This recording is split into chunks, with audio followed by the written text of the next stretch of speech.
Yo, what's poppin'? What is happening? What's up, Rabbit?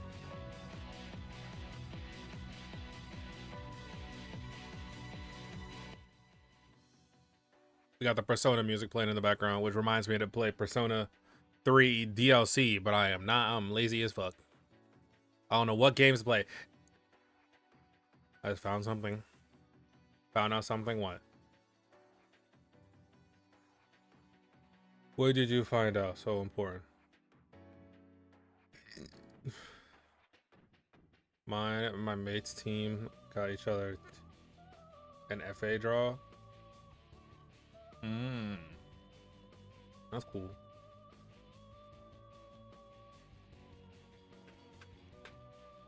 So, so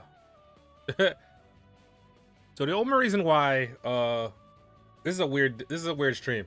So technically we're gonna do react content because I hardly ever do that shit. Oh no, the AHL as a seasonal cup thing. Oh, I'm not too sure about, like, I don't follow anything hockey. You know anything about that? I know about baseball, I know about basketball, and I know about football, but things have changed in the past few years. I don't know that much. NFL doesn't have a seasonal thing. It starts in the fall. Not really the fall, technically almost the summer. It starts like mostly through the summer, and then it goes all the way until the ending of fall. So in the beginning of winter is like January, but that's playoffs. So playoffs is basically in the winter. And then basically you get the spring and half of the summer off. And most of the winter too, technically. Springtrap Purple Guy. Damn, that is a name. So the only reason why, if anyone's coming in here right now, the only reason why I'm doing this is because I want to know more about, like, the lore of FNAF. I know very little. Well, no, I won't say that. I know the surface level content full of the story, knowing playing the games. So I'm mostly here just to find out more lore shit. That's why I mostly just said learning about FNAF, because I'm not playing the games. I am lazy as fuck. And I'm not just sitting here playing the click adventure. I'd rather just know the story, and then we're gonna go buy everything.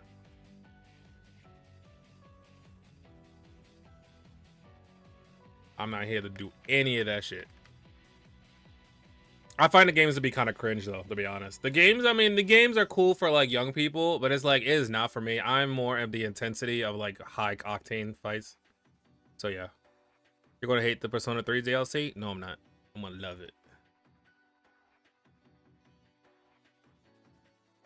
Basically 20 hours of pure grinding. I bet it is.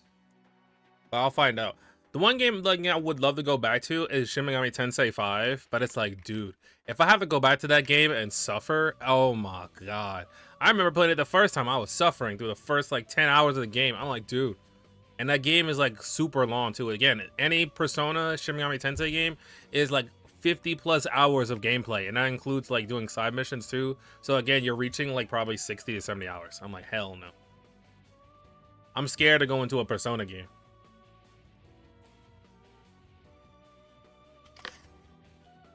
Let's say an Atlas game, but JRPGs are like that too. I got SMT 5 after 14 hours. I would play the DLC, not the DLC, the expansion of it, the remaster they had that came on other consoles. I have it for their Switch, but I wouldn't want to play that because I hate my Switch. I don't know where my Switch is at. My Switch is locked up somewhere. All right, let's get this shit. All right, we're here to watch FNAF. We're here to learn about Freddy Fazbear.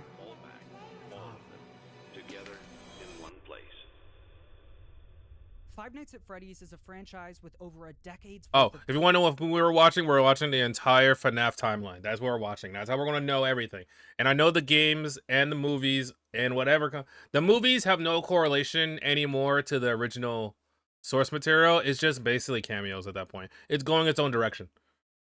Content spanning. I know the movies are going its own direction, so it's going to be interesting to see.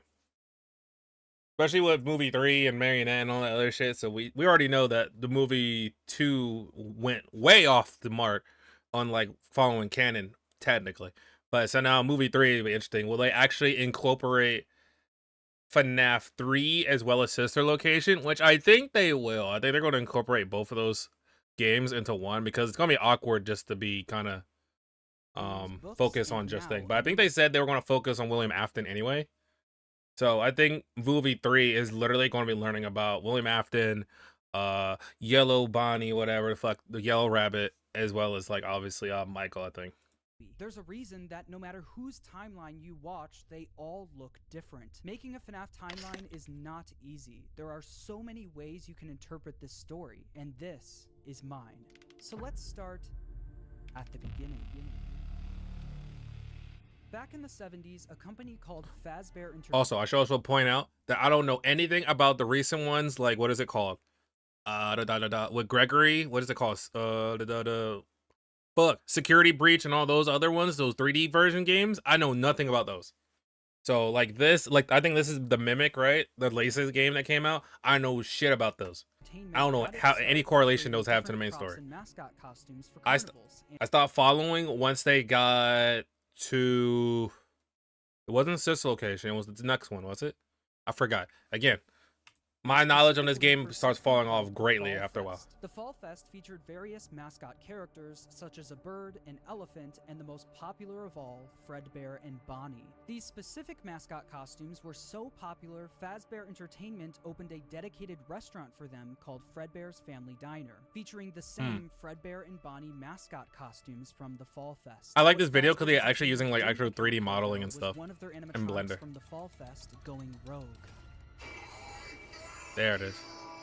ending in a giant fire, with most of everything from the Fall Fest being destroyed. Oh, so Mimic literally is the beginning of the whole series? That's crazy.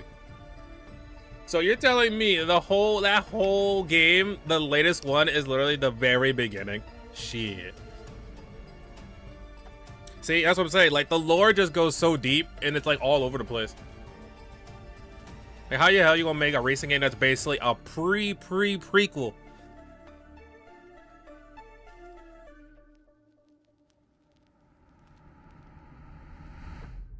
The specifics about the animatronic that went rogue and the fire are unknown, and will likely be revealed next year in FNAF's next big release. Although we don't know much about how this fire occurred, we do know Fire. that after the fire, That seems to Fazbear be a Entertainment common started issue phasing with out the Five Nights mascot at Freddy's. costume Everything era. just Needless to burns say, eventually. the two men who found Some things Fazbear just get Entertainment, cattle on fire. William Afton and Henry Emily stepped up to the plate. William Afton was mostly the business Purple guy! handling fuck all him. of the money, while Henry was the more creative one, with him being in charge of building most of the animatronics and props for the company. With the Fall Fest era of the company coming to a close, they were only left with I gotta get Fredbear's comfortable in my Family seat. Diner, Fuck. a standalone restaurant created for the Fredbear and Bonnie characters. In order to replace the mascot What's versions crazy of too Fredbear is like and Bonnie, Henry went to work. what's always interesting is that these guys literally look exactly like the old school models of what was it, the early what was the guy's name? It's not Chuck E. Cheese. It was the animatronic store right before.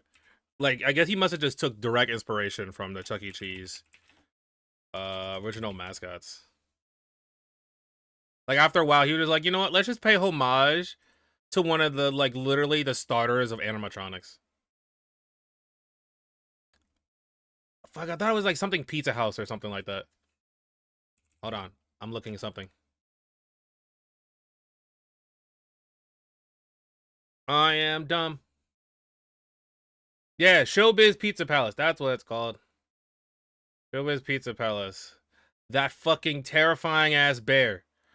Dude, I fucking hate. When I saw that thing for the first time, I was terrified. I'm like, there's no way that's an actual bear. That's an actual animatronic. Hold on. I gotta show it. There we go. And I think they made a Hulu special about it too. Yeah, this image, this shit scared me as a kid. Hell no. This was ugly. And then they made like, look, terrifying, dude. Who the hell thought this was a cunt idea? Hell no. This is terrifying. Hell no. They made a whole horror series with this dude. Not a horror series. It was a horror like special. I think it was someone looked somewhat similar to this guy. I'm like, hell no. I don't know. Whoever thought this animatronic was passable. Yeah, save your family. Exactly. Hell no. I didn't even show it here. Nah, animatronics were creepy. Never as a kid. I never liked dolls. I never liked anything that looked mostly human. Fuck that. Work on new versions of the characters, eventually creating the new Fredbear and Spring Bonnie. The same characters, but with new designs and new suits. Henry called them Springlock suits. These suits are able to double as both an animatronic and a suit that the employees could wear. To switch the suit from animatronic mode to suit mode, the employees could use a hand crank to pull back the animatronic parts, leaving room for them to climb inside. The Springlocks that were helping to hold back those animatronic parts were very sensitive though, and with even a little bit of moisture, the Springlocks could potentially snap shut, crushing and killing whoever was inside. But if that ended up happening, Fazbear Entertainment had some common sense procedures set in place. In the case that the Springlocks come loose while you are wearing a suit, please try to maneuver away from populated areas before bleeding out. Do not ruin the customer experience. That's funny. If you are dying, leave and don't traumatize anyone. That's basically it. Said, fuck you, you're done. Like, just don't ruin the customer experience. Just get out of there. Fredbear's Family Diner ended up being super successful for William and Henry. No, my water! So much so that other companies tried replicating it. Luckily, I have a water bottle. Proceeded to I'm not going to spell out. Fazbear Entertainment's old mascot characters by creating their own animatronic versions of them. The leader of the group was Nedbear, a direct copy of Fredbear, followed by a hippo, an elephant, and a frog. All characters that looks like a gator, but you know it's fine. And all with slightly different designs to avoid copyright issues. But while the rival company was able to replicate the designs, they could not replicate Henry's state-of-the-art technology. Their robots were poorly made and had to have giant batteries with exposed wires on stage with them. Naturally, the rival company failed and ended up being bought out by Fazbear Entertainment. They got brought. Hey Trent, how's it going? Diner, we're learning about FNAF. We're learning about Freddy's. More characters for a new restaurant. In 1983, William and Henry opened Freddy Fazbear's Pizza, featuring Freddy Fazbear, Bonnie, Chica, and Foxy. With the opening of Freddy Fazbear's Pizza, Fazbear Entertainment was experiencing success like they've never seen before. But with two restaurants now open at the same time, more success also meant more work for William. More work, yeah, and more competition. The duo were so wrapped up in work that they started neglecting their own families. William was the father of 3 kids. The eldest, Michael, the crying child, and Michael! The crying child has yet to have a 100% confirmed name, so for this video, he will just be called the crying child. Meanwhile, Henry had 1 kid, a daughter named Charlie. The business partners spent most of their days working, so they both created different ways of taking care of their kids. Henry was the robotics genius, so he used his talent I always remember that, his phrasing. To watch Charlie for him. It was called the security puppet. Damn, that marionette. I'll tell you one thing. One thing that FNAF 2 got right, the movie, was the marionette. The marionette was probably the freakiest thing the whole movie had for it. It was rightfully done well. I would say that. Other than the movie 2 kind of sucking dick, literally, it was terrible. Movie 2 made no sense whatsoever. Everyone was dumb, everyone was stupid, and all the deaths were like super PG. They weren't even PG, they were almost G. I'm like, bro, they didn't show no deaths. They like everything was like cut off screen. But no, the marionette was like perfectly done, I think, like overall. And make sure that Charlie wasn't able to leave the building. This made it so Charlie could play at the restaurant while Henry worked, without Henry having to worry about her leaving the building or getting kidnapped. The robot was linked directly to a green bracelet that Charlie was wearing. If Charlie, wearing the green bracelet, tried leaving the building, the security puppet would spring into action. William, on the other hand, was the businessman of the company. He cared more about making money, but also saving money. Naturally, he decided to just force his eldest son Michael to babysit while he was at work. Michael was mostly in charge of babysitting the crying child. The crying child didn't have many friends, but he did have a close relationship with his plushies. These plushies were of characters from his favorite show, Fredbear and Friends, Fazbear Entertainment's newest cartoon, featuring Fredbear, Freddy, Bonnie, Chica, and Foxy. The crying child's favorite character. That's why this series is full of ghosts, ghouls, and other random Although he loved the plushie version of the characters, the animatronics would soon become a different story. story. One day, while visiting Fredbear's family diner, the crying child saw something that would scar him for the rest of his life. While wandering the restaurant, he walked by the employees only room, where an employee accidentally left the door open. Inside the room was his father, William Afton, helping another employee into a spring Bonnie suit. But through the eyes of the crying child, this looked like someone was literally being stuffed into an animatronic suit. The crying child was so young that he wasn't educated on how the mascot characters worked, so seeing a human be put inside of one terrified him. When a child experiences something traumatic, their brain naturally tries finding ways to deal with that trauma. The crying child's way of dealing with his trauma was by creating an imaginary friend. This imaginary friend took the form of the object he loved the most, his Fredbear plushie. His new imaginary friend Fredbear followed him wherever he went, shape-shifting into flowers, hiding behind cars and in the sewers, with nobody being able to see him except for the crying child. When the crying child was overwhelmed, the plushie would talk to him and try to calm him down. Even when the plushie wasn't around, it was still able to speak to him because it lived in his mind. While the crying child was dealing with the trauma of seeing what he thinks was someone being stuffed into a suit, his brother Michael was only making it worse. Michael knew about what happened to his older brother and used it against him. Michael was a Every day dickhead. while babysitting the crying child, Michael would put on a foxy mask, hide somewhere in the house, and jump scare his little brother. Damn, they did his whole animation too.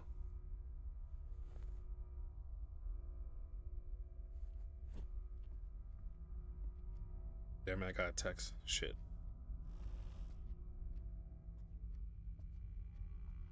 This is more scary than the damn movie. From the pizzeria to your living room, you no longer have to wait to sing and dance with Fredbear and Friends. Weeknights at 8, 7 Central, only on...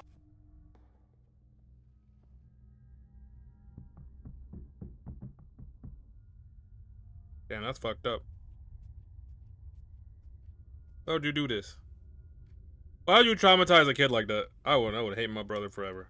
This is why I could never be an older brother, but I kind of wouldn't do this either. I feel that's kind of a dick move.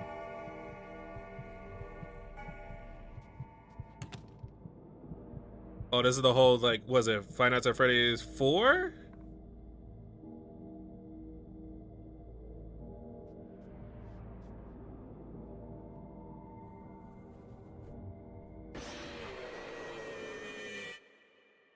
Through all of Dick. Michael's bullying, the crying child's imaginary friend Fredbear would comfort him and talk him through the situation, saying, I was spooked. "You know he is hiding again. Be careful. Tomorrow is another day." Michael wasn't the only one bullying the crying child, though. The local kids in the neighborhood heard about why the crying child was so scared of the pizzeria, even making up fake rumors related to what the crying child thought he saw there. "You'd better watch out. I hear they come to life at night. And if you die, they hide your body and never tell anyone." But all of this bullying would come to a head on one special day, the crying child's birthday. Ironically, his birthday party was being held at Fredbear's family diner. Because he was so terrified of being at the pizzeria, he hid under the table, not knowing that Michael and his friends were nearby, planning a prank that would go terribly wrong.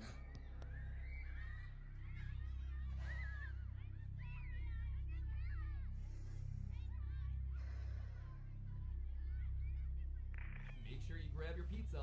Fredbear and Spring Bonnie will be performing in 5 minutes. Is that Matt Pat? I recognize that voice.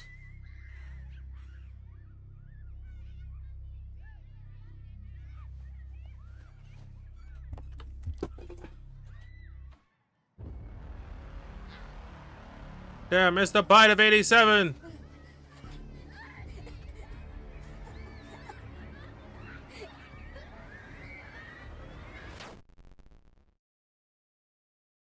Michael and his friends lifted the crying child up to, quote, give Fredbear a big kiss, and Fredbear bit down on him, leaving his body to go limp. Michael and his friends quickly stopped laughing. Because of Michael's immature behavior, his terrified younger brother paid the ultimate price. Although the crying child was badly hurt, he didn't immediately die. Because of the immense brain damage, he slipped into a coma. After being treated at a hospital, the crying child was taken home so he could be comfortable, surrounded by his only friends, his plushies.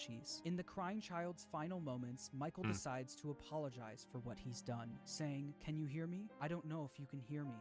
I'm sorry. After Michael speaks, the crying child's imaginary friend Fredbear, created out of the trauma he experienced, continues doing what it's done the whole time. It comforts him, saying, "You're broken. We are still your friends. Do you still believe that? I'm still here. I will put you back together." This would be the final thing the crying child hears before he dies. The crying child's spirit would then live on in the Fredbear suit, Golden that Freddy. took his life. The crying child's death wasn't just an accident. It was directly caused by Michael's recklessness. Yeah, so This is then, something that so the Michael kid could becomes potentially Golden face Freddy then. jail time for, so it needed to be covered up. Since the crying child was being kept at home, no one else knew that he ended up passing away. So William and Michael ended up burying the crying child's body in the middle of the woods where no one would find him. No tombstone, no flowers, just a pile of dirt, an unmarked grave, and a lifetime's worth of guilt that Michael would have to live with. Shortly after the incident, Fredbear's family diner was quickly shut down, and Fredbear was completely wiped from existence. The Fredbear and Friends TV show turned into Freddy and Friends on tour. The Fredbear and Spring Bonnie Springlock suits also ended up being moved into the back room of Freddy Fazbear's Pizza, mainly being used as spare suits if one of the Freddy's animatronics broke down. The death of William Afton's youngest son was a pivotal moment in this story, specifically William Afton's story. This was the first domino to fall. A father losing his son is a traumatic situation, and while any other father would take time to grieve, be sad, and He just kept properly working. deal with such a big loss, I will rebuild him Afton took a stronger. different route. Afton definitely was upset about his son dying, but it wasn't because he felt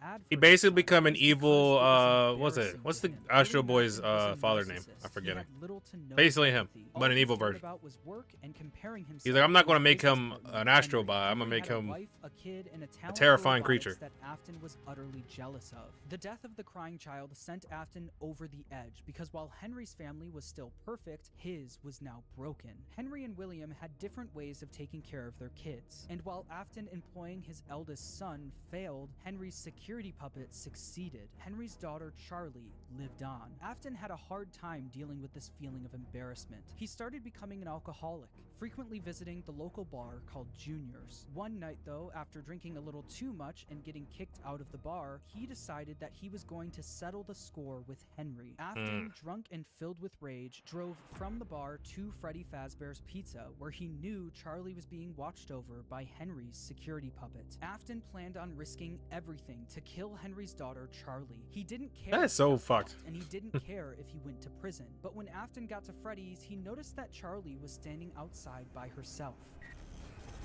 It turned How? out that some bullies were able to trap the security puppet in its box and lock Charlie Oh, outside the yeah, I building, see, yeah. giving Afton the perfect opportunity to kill Charlie. I'm like, how the hell outside did he of the get pizzeria. outside? So The y'all put security the box on puppet top of the was puppet. eventually able to escape its box and went looking for Charlie.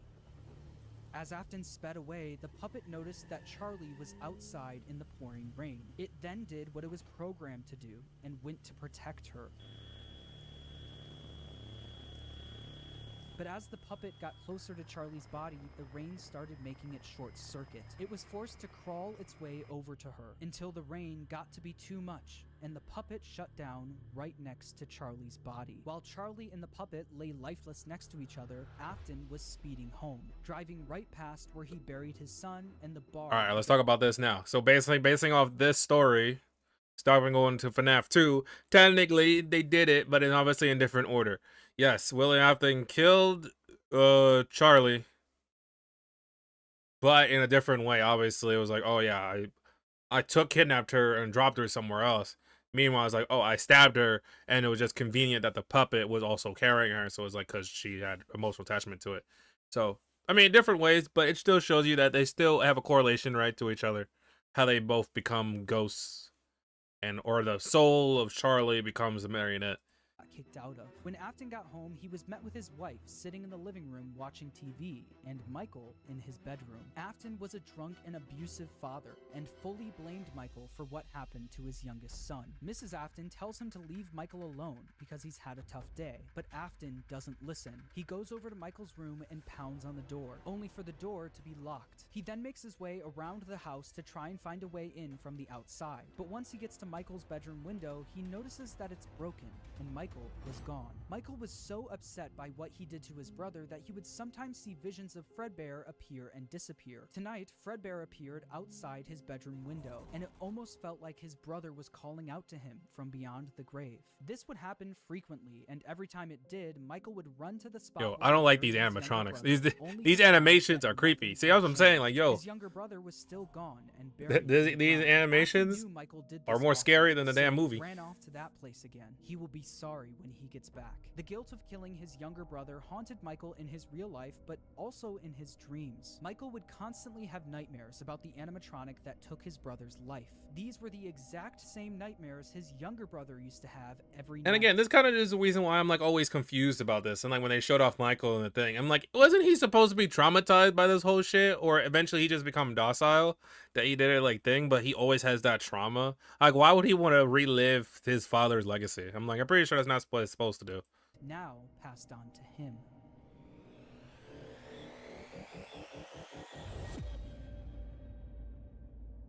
Yeah, and now this is what we get Five Nights at Freddy's for. The nightmare of the animatronics.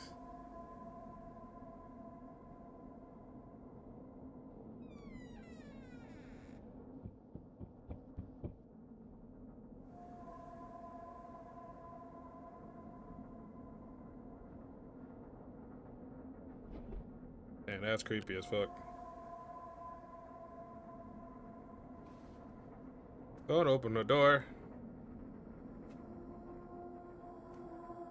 Oh, hell no.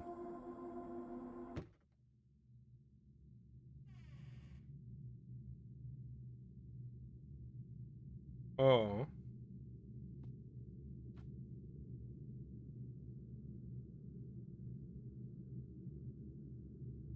Foxy.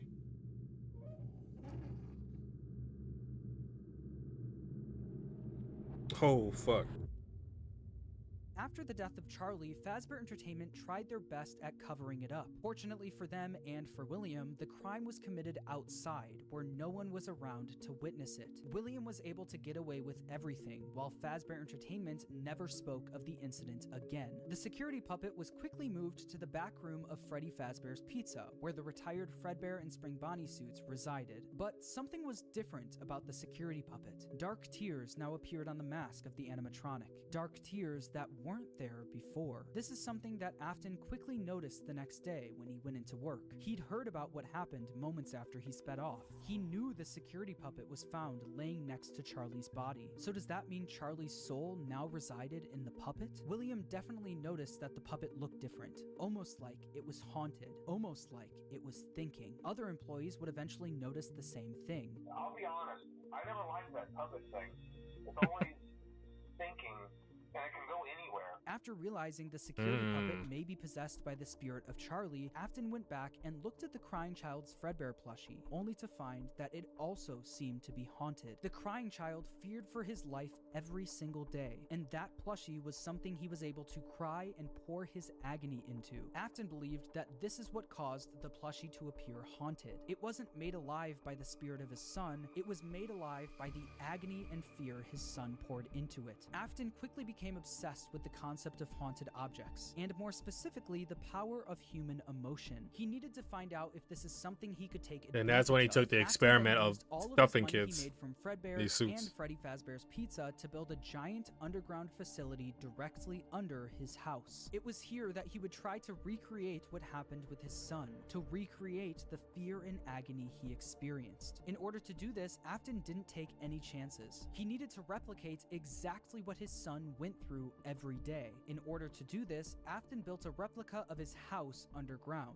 along with his son's daily walk to Fredbear's family diner. He also built a makeshift bedroom where he could force kids to have the same nightmare every night. Afton would sit in his office watching them on the cameras that could be accessed using the passcode 1983, the year his son got bit. He also kept the crying child's Fredbear plushie on the desk as a reminder of what he was trying to replicate.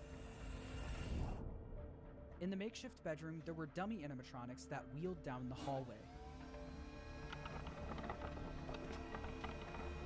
But the kids wouldn't see them as just blank dummies on wheels. Afton would pump hallucinogenic gas into the room to get the kids to think that what they were seeing was a monster. These nightmare gas canisters were being stored all throughout his underground facility. Damn. And on the bed of this makeshift bedroom was a Freddy plushie, in the hopes that the kids would pour their fear and agony into the plush, like his son did to his plushie. On the other side of the bunker, where Afton recreated the crying child's walk to Fredbear's, he placed a bunch of Fredbear plushies all over the place. These Fredbear plushies had walkie-talkies inside of them. This was Afton's way of recreating his son's imaginary friend that would talk to him wherever he went. Afton would speak to the kids through his walkie-talkie sitting in his private office. After setting up the bunker, Afton was only missing one more thing: the kids to run these experiments on. He needed a way to kidnap and capture kids without being caught, and he had the perfect way to do it. Damn. The show will begin momentarily. Your daughter. Everyone, please stay in your seats. Enter Circus Baby and the Funtime animatronics. These robots were specifically built by Afton to capture kids, featuring Circus Baby, Funtime Freddy, Funtime Foxy, and Ballora. They were made to capture kids. That's a wild statement. Voice mimicking That is a wild statement to say. Circus Baby, the star of the group, was even able to make ice cream as a way to lure kids to her. Once the kid got too close, a giant claw would reach out, grab them, and lock them in the animatronics storage tank. Some of the board members from Fazbear Entertainment were suspicious of these new animatronics. She can dance. She can sing. She's equipped with a built-in helium tank for inflating balloons right at her fingertips. She can take song requests. She can even dispense ice cream. With all due respect, those aren't the design choices we were curious about, Mr. Afton. Afton even created He's a new like, yeah, I can do restaurant all for this stuff, animatronics but there's one called thing that you Circus didn't talk Baby's about. Pizza World. Elizabeth, William Afton's daughter, was fascinated by Circus Baby. All she wanted to do was play with her, but Afton wouldn't let her. Daddy, why won't you let me play with her? You let the other children go see her. Why won't you let me go? He strictly told her to stay away from the animatronic, but one day she didn't listen. Yeah, so that's when obviously the daughter now another inherits. domino would fall in Afton's life, and Elizabeth would soon be the victim of his terrible misdeeds. I can do something special. Did you know that? I can make ice cream, although I only did it once. What a wonderful day, though. I was in a small room with balloons and a few tables. I would always count the children. I'm not sure why. They usually played together in groups of 2 or 3. There were 4, then 3, then 2, then 1. Time to play. Damn.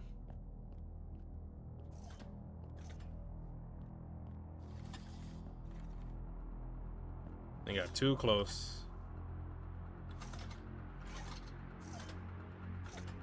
Ice cream.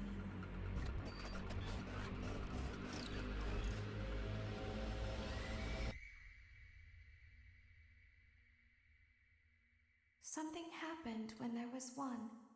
I was no longer myself. There was screaming for a moment, but only for a moment.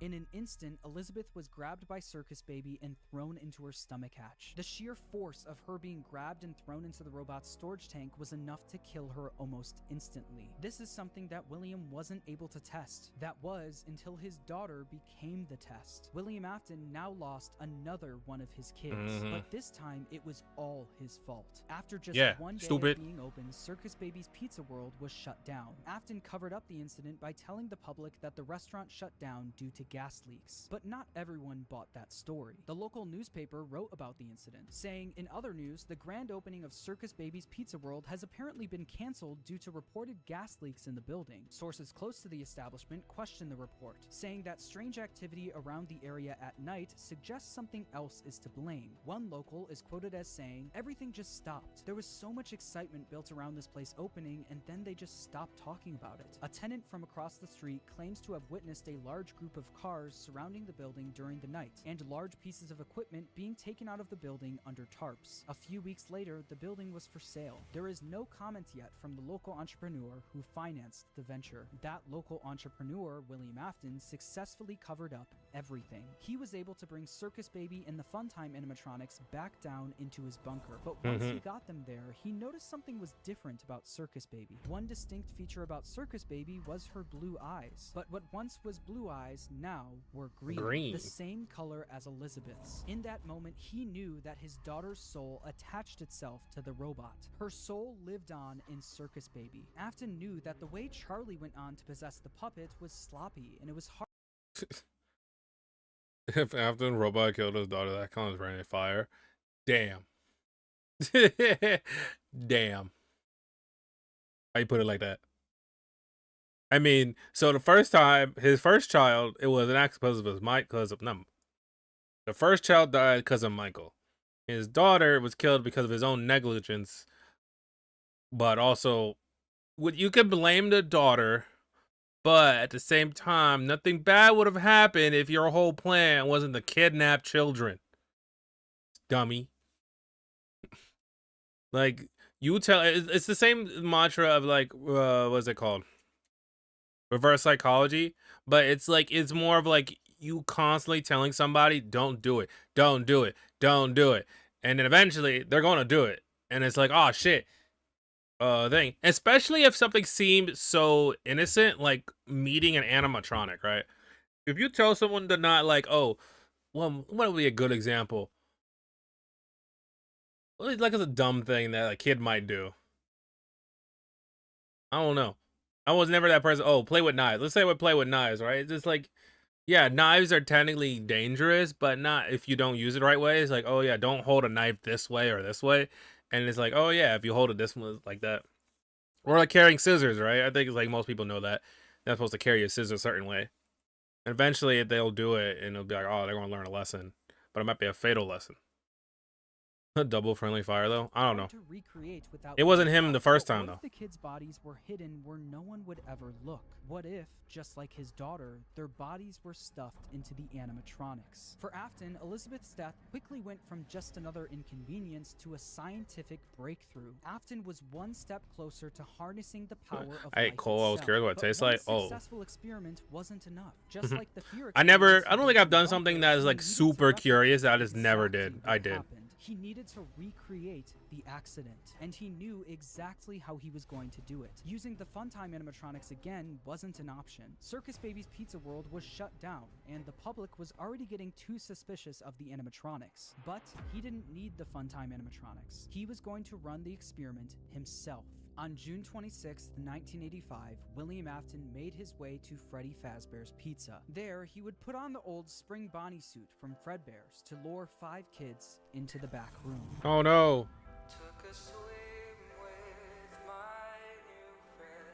This is the start of Five Nights at Freddy's 1.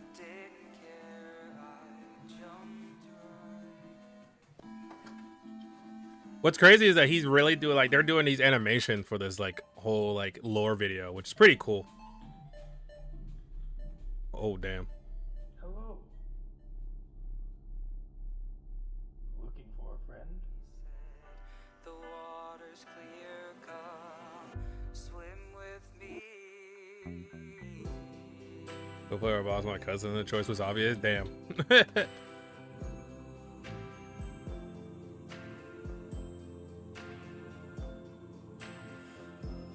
Yo, that chica looking scary as fuck.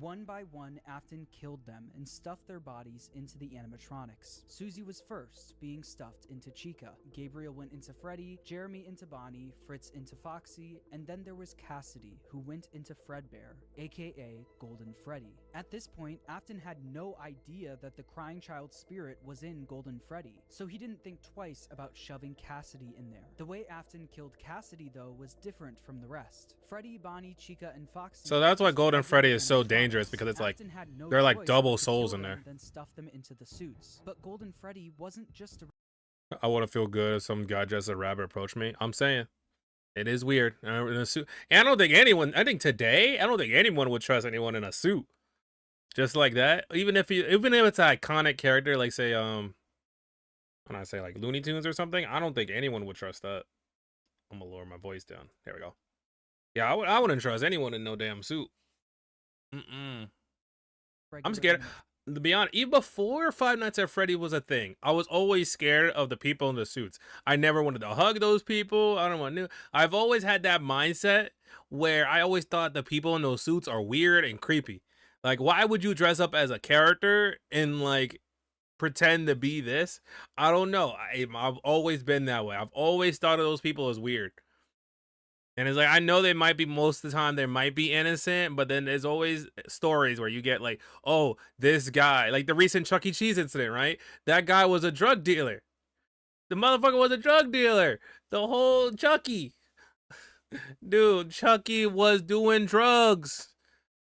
That shit's crazy. It's like, see, I told you, don't ever trust those people in suits. Well, it works the same way after being wet. Spring snapshot. It was a Springlock suit, the same Springlock suit that took his youngest son's life. Afton was aware of how dangerous the Springlocks were. Any bit of moisture or too much movement would cause them to snap shut, slowly killing whoever was inside. So that's exactly what he did to Cassidy. He put him into the suit and watched as the Springlocks snapped shut, cementing Cassidy's death as the most brutal of them all. Freddy, Bonnie, Chica, Foxy, and Golden Freddy weren't the only animatronics sitting in the back room of Freddy Fazbear's Pizza, though. They were joined by the security puppet, which contained the soul of Henry's brother, Charlie. I didn't know Once she was Afton back there. Gone, Charlie jumped into action. Oh, only yeah, but the acting lore, as a yes. guide for their souls, properly giving them life inside of each animatronic. But so that's, After the yep, so incident, that's the when kids she were gave them quickly souls. reported missing by their families. And although the security cameras caught Afton luring the kids away, he wasn't able to fully get in trouble. Since he was wearing the Spitting might Spring work. bodysuit, they were never able True. to prove it was actually him. Afton also hid the kids' bodies where no one would ever look, so the bodies were never found. Unbelievably, Afton was able to get away with yet another crime. Damn. Because of all the bad press Killed that 4 or came 5 from the people. missing children's Killed incident, 5 people kids. stopped And then his coming own to kids. So it's like Pizzeria. 6. After months of customers no longer showing up,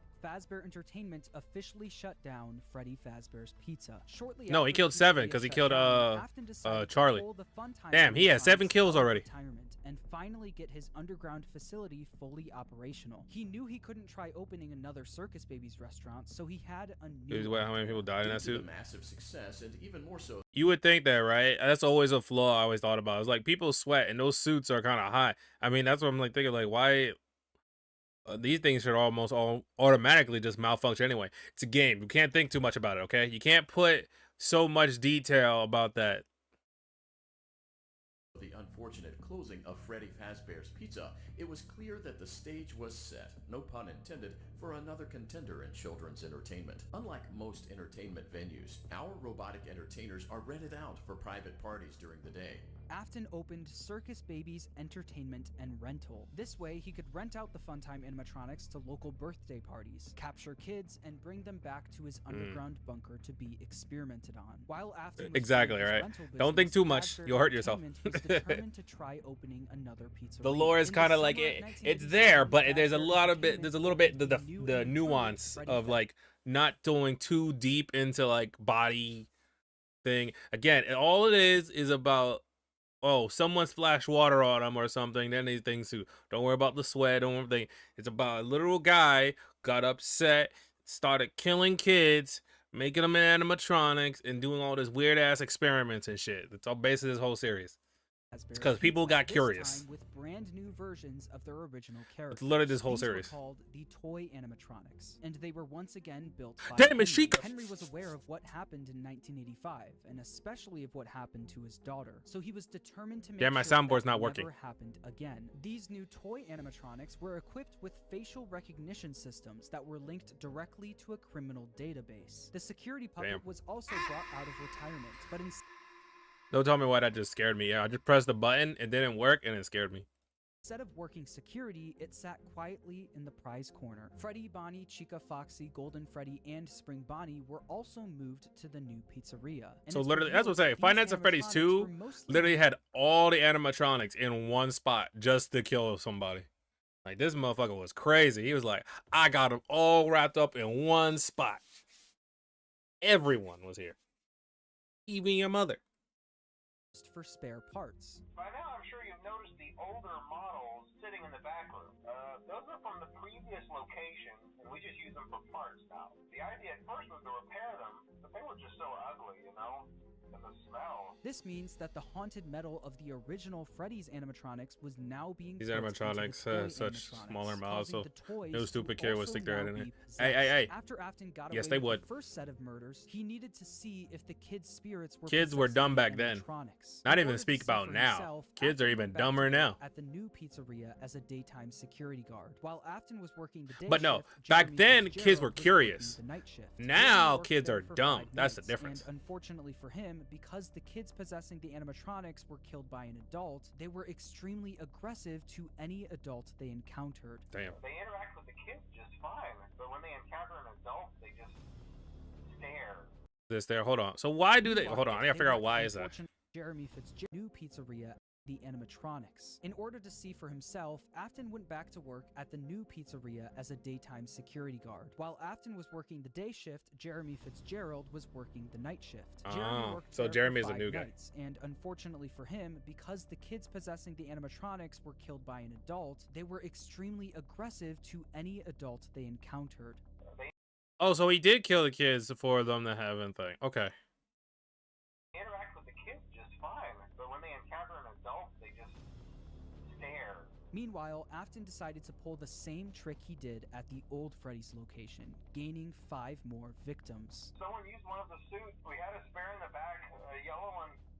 Someone used it. Afton used the Spring Bonnie suit to pull the same stunt again on 5 more kids. But as he was committing the murders, Charlie, from inside the puppet, was actively trying to save the kids. She tried enlisting the help of the other animatronics, but it was too late. Afton had already finished what he started. Not only that, him seeing the puppet and Freddy walking around the pizzeria trying to stop him was all the proof he needed that his experiments were successful. The kids he put into the original suits were haunting the animatronics. But there was one problem. Afton knew that the haunted metal of the endoskeletons was the key to everything, but the animatronics were trapped at the pizzeria. There was no way he could bring them back to his underground bunker. He couldn't get to the animatronics if So the I'ma kill him pizzeria was again. still Ah! open and active. So he needed to find a way to make sure the Basically. pizzeria shuts down and fast. Instead of stuffing the new set of victims into the toy animatronics, he decided to leave the kids out in plain sight, scattered throughout the pizzeria.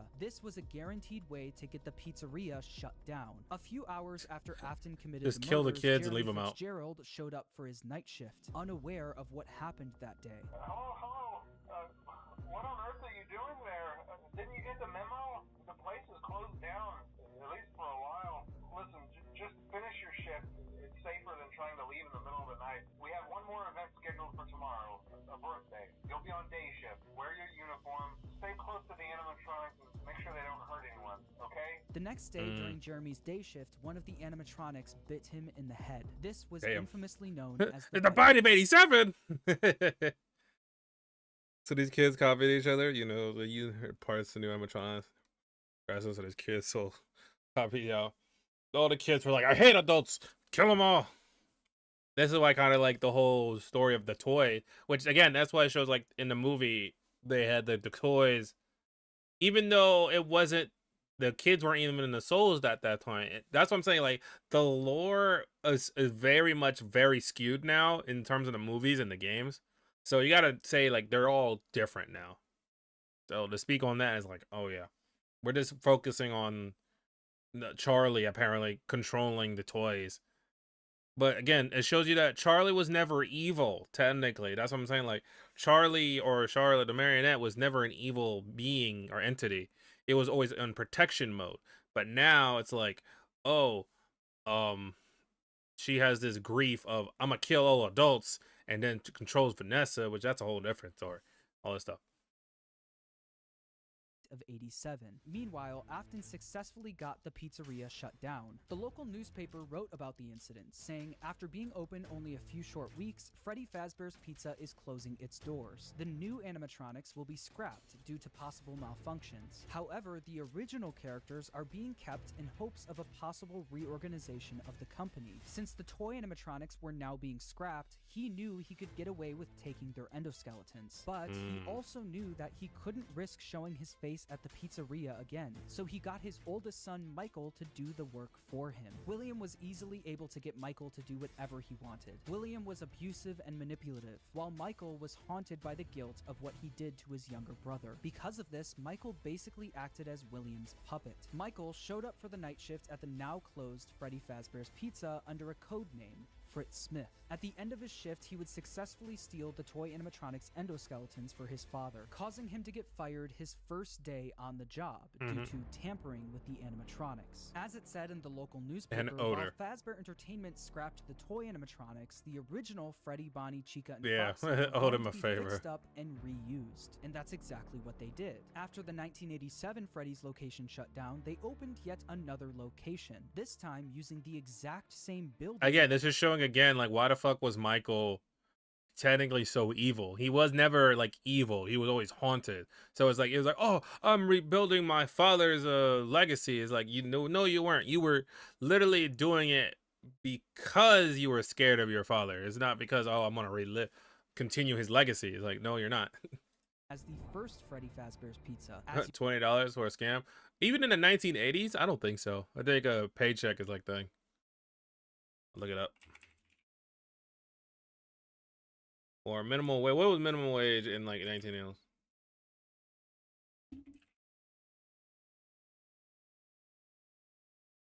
In 1980s? What was the minimum wage like?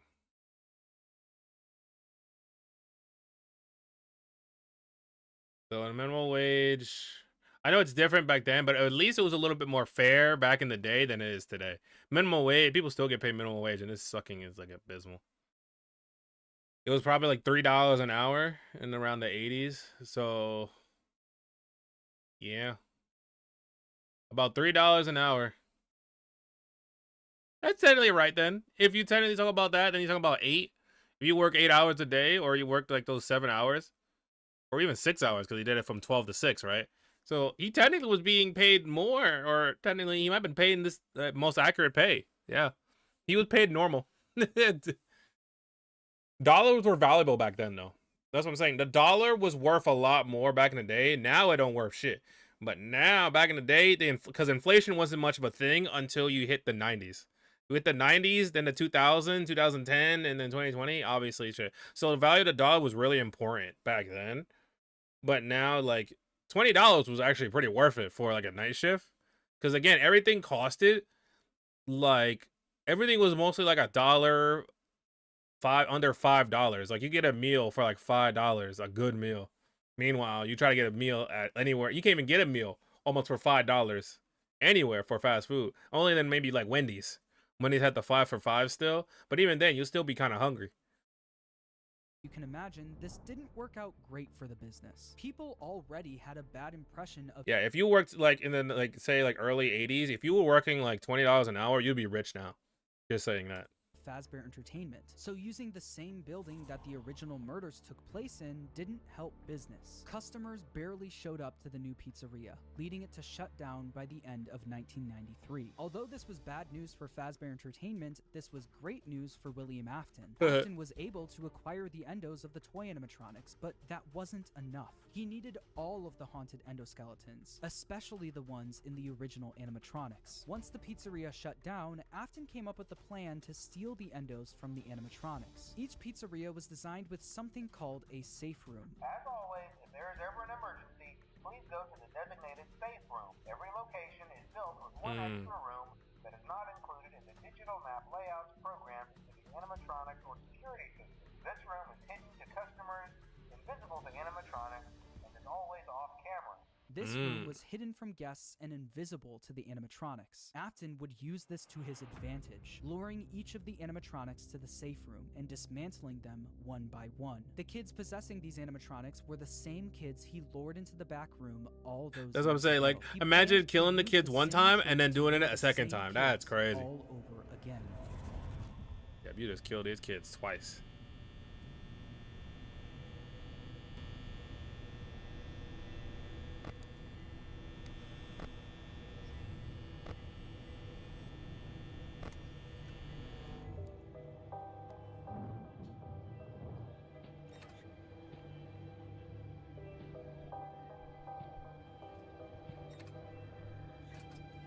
That safe room doesn't sound safe. No.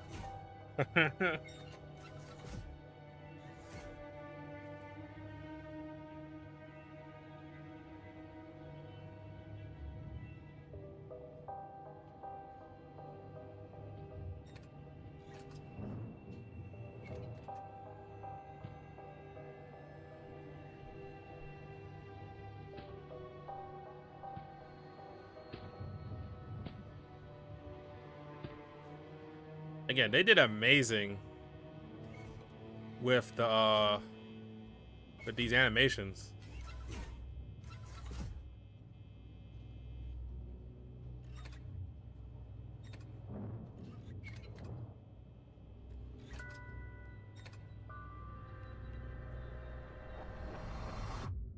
Damn, he got them all.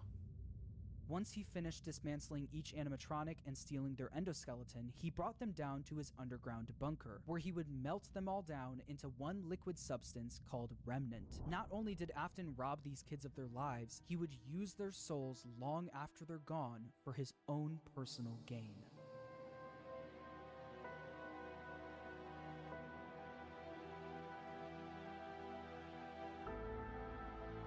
No. Har, har, har, har, har, har, har, har, har, har.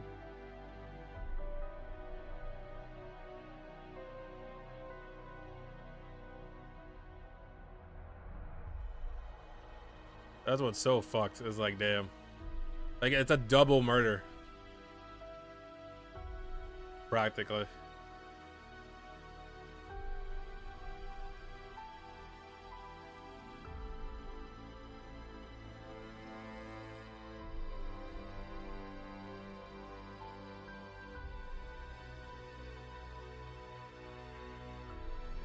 After a quadra kill. Crazy.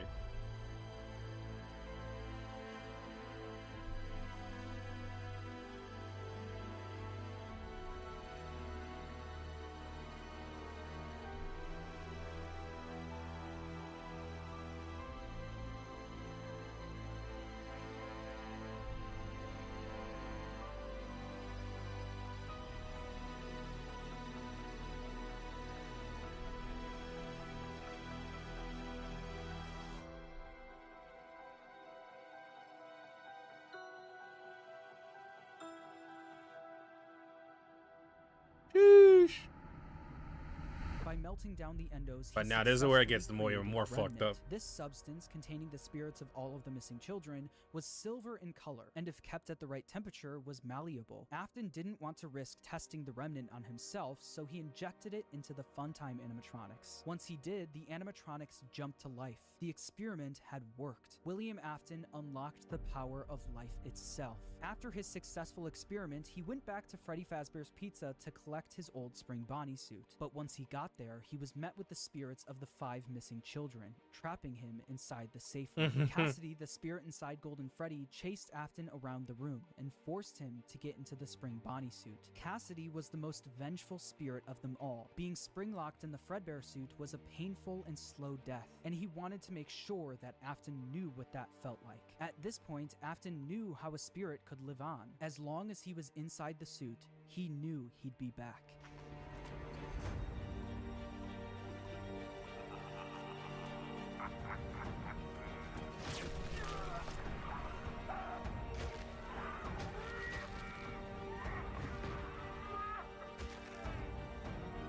An agonizing death.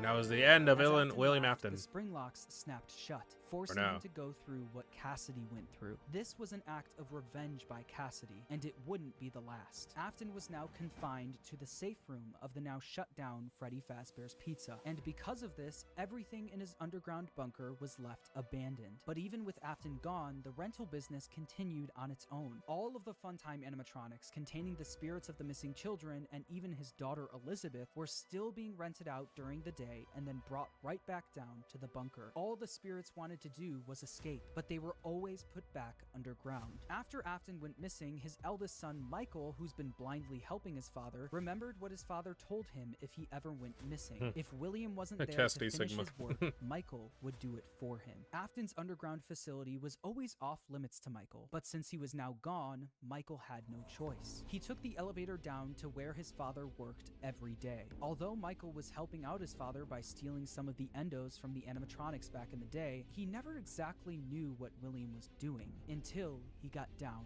into the bunker. Yeah, so now this is where we follow Five Nights at Freddy's 3. The 3, no, this is technically sister location, which is 4. But, you know, numbers. 3.5. Over the several days he visited the bunker, he learned more about what his father was up to. He learned about the massive facility his father built, complete with multiple rooms conducting fear experiments. He learned the truth behind the Funtime animatronics and how they were actually designed to kidnap kids. And he learned through the voice of Baby exactly how his sister died. A little girl, standing by herself. My stomach opened, and there was ice cream. I couldn't move, at least not until she stepped closer. But as the week went on, Baby was conducting a plan of her own, a plan to escape the bunker using Michael's body. Elizabeth was no longer the person Michael remembered her as. She was entirely devoted to her father and would do anything to make him proud of her. At the end of the week, See, that's what was interesting. I'm like, then now you're not even a vengeful spirit. You just like, you know what? I'm gonna help my dad. That's all right, I gotta figure that out, which is endo. As the week, I couldn't move, at least I gotta go back to not hear until about she that. stepped closer.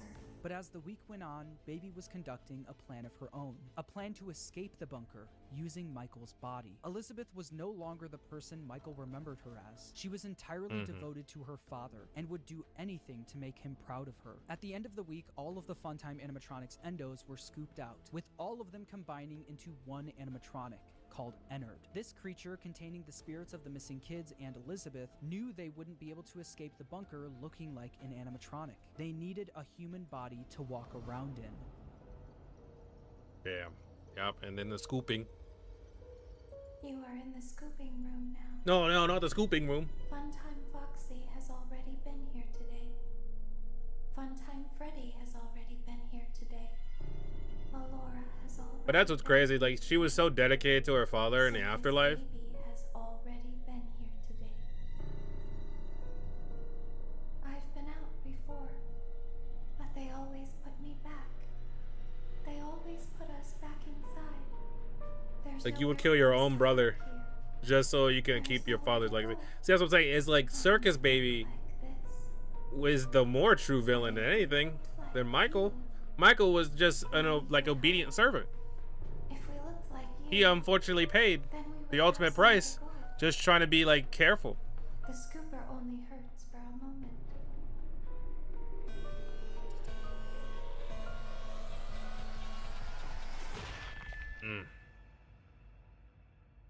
Michael basically like a Afton's Mortal inside Kombat job fatality, but was even worse. Replaced by Ennard, helping all of the souls to escape the facility. With every passing day after this happened, Michael looked more and more like a walking zombie. His skin was starting to turn purple, and people started to notice. Michael's body was no longer a good disguise for Ennard, so Ennard ejected itself from Michael. But because the scooper was also a remnant injector, when Michael Afton was scooped, he was also injected with remnant. The remnant made it so even after Ennard was gone, he was still able to survive. Damn. With Michael now back in full control of his body, he had a new mission. Although he did, one way or another, successfully free his sister from the underground facility, But she's he not also herself. learned about all of his father's terrible misdeeds. His loyalty to his father turned to disgust. It was Yup. time for him to end all of this. Father.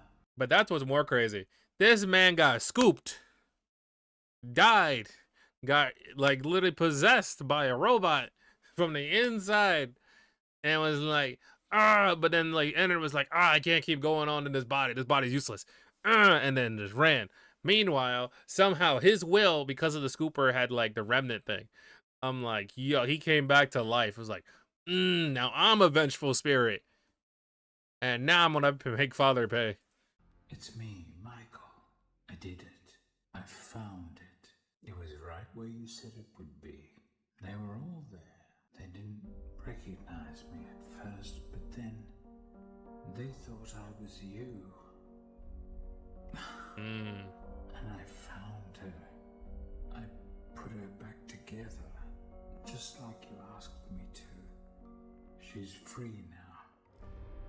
But something is wrong with me. I died. should be dead.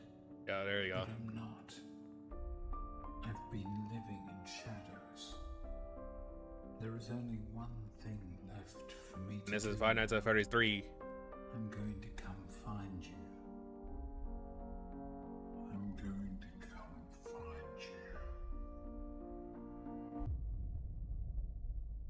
Michael would spend years searching for his father with no luck, until a new ad in the local newspaper caught his attention. Someone decided to open something called Fazbear's Fright, the horror attraction. Local amusement park is getting ready to scare your socks off with a new attraction based on the unsolved mysteries of Freddy Fazbear's Pizza. Featuring actual relics from the decades-old pizzeria, this new attraction is guaranteed to bring back your childhood in the worst possible way. As if using the crimes of his father to make a Michael profit fucking wasn't Afton, bad yeah. enough, they also went back to the old pizzerias and collected any. But the thing is, he objects they doesn't. could find. What's crazy, Put he on doesn't display resent at his the sister though. attraction. That's Michael the whole immediately thing. applied for the He doesn't job hate as his a sister. security He guard hates with the his sole father. intention of burning the place to the ground. When he got there, he saw the remnants of his past, the shells of all of the animatronics, missing every single one of their endoskeletons. He knew they could only find the shells of the animatronics because he and his father stole their endoskeletons all those years ago, leaving only the shells behind. On day 2 of working at the attraction, he got word that they found a real animatronic.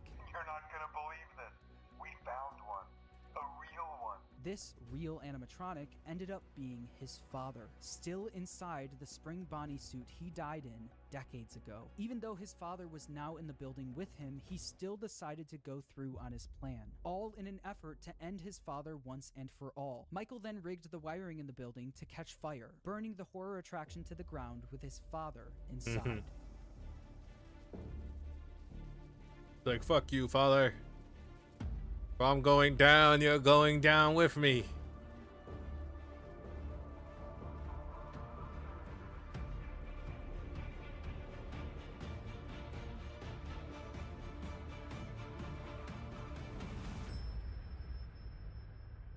The local newspaper would write about the fire, saying a new local attraction based on an ancient pizzeria chain burned down overnight. Authorities have not ruled out foul play, but at the moment it seems to have been caused by faulty wiring. Although the fire destroyed most of everything in the building, William, miraculously, was able to survive. William was now free, roaming the outside world along with the souls of the missing children, Elizabeth, and Charlie inside the puppet. Since Michael wasn't able to end everything, someone else needed to step in. That someone was Henry. That's what's still crazy though. Like, everyone is still alive. Charlie the puppet, Springtrap, William Afton, and then the souls of the kids with Elizabeth and Ennard. I'm like, dude, y'all motherfuckers do not die. Y'all like, I will never die. His partner and father of Charlie heard about the fire at Fazbear's Fright, along with the rumors of the various animatronic creatures now roaming the streets. Henry was determined to put an end to all of this. It's only now that I understand the depth of the depravity of this creature, this monster that I unwillingly helped to create. As if what he had already done wasn't enough. He found a new way to desecrate, to humiliate, to destroy. As if the suffering wasn't enough. The loss of innocence, the loss of everything to so many people.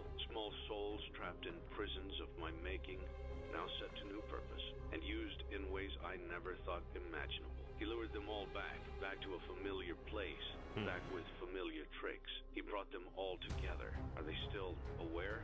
I hope not. It keeps me awake at night. I could make myself sleep, but not yet. Not until I undo what he has done and heal this wound. And Henry was like, I'm gonna take charge now. But then one that I let bleed out to cause all of this. He set some kind of trap. I don't know what it was, but he led them there again. He overpowered them again. And he robbed them of the only thing that they had again. I don't know how those tiny breaths of life came to inhabit those machines, but they will never find rest now. Not like this. I have to call them all back, all of them, together in one place. By gathering all of the animatronics in one place and locking them in the same room. And so I have entered Circus Baby again. But I'm like, it's amazing you have now Wither Circus Baby. He's like, even though the souls, I guess, like, because they're all together. So it's like, why, how would Ennard become this? But then Circus Baby or Elizabeth gets back into her old body. So I'm like, interesting. Then obviously William Afton and Charlie. He would be able to burn them all to the ground for good, effectively freeing their spirits in the process. In order to do this, Henry created a new restaurant called Freddy Fazbear's Pizza Place. He knew that the spirits and William couldn't resist coming back to a new location, even if it I can't resist Freddy's. Charlie was different though. She was smarter than the rest, so Henry knew she wouldn't be as easily fooled. So he created an animatronic called Lefty, standing for lore, encapsulate, fuse, transport, and extract, specifically to capture the puppet and bring it to the pizzeria. While trying to find someone that would help him carry out his plan, one person showed up for the job, a person who was also determined to finally end all of this, Michael Afton. Day after day, the animatronics roaming the streets would show up in the alleyway next to the pizzeria. Baby, aka Elizabeth, the souls of the missing children and the crying child, now appearing as Molten Freddy, Charlie and Lefty, and his father, William, all showed up in the back alley. Michael would then collect each animatronic and throw them into a facility under the pizzeria, designed to be a maze with no exit, where the animatronics would roam around without even knowing they're trapped, until the end of the week, where they would all be burned to the ground. With all of the souls, including William himself, now in one place, Henry's plan was in motion. As far as Elizabeth and William were concerned, this was a good thing. All of this remnant now in one place was all that they wanted, until Henry stepped in. You played right into our hands. Did you really think that this job just fell out of the sky for you? No. This was a gift for us. You gathered them all together in one place, just like he asked you to. All of those little souls in one place, just for us. A gift. Now we can do what we were created to do and be complete. I will make you proud, Daddy. Watch, listen, and be full. Connection terminated. I'm sorry to interrupt you, Elizabeth, if you still even remember that name, but I'm afraid you've been misinformed. You are not here to receive a gift, nor have you been called here by the individual you assume, although you have indeed been called.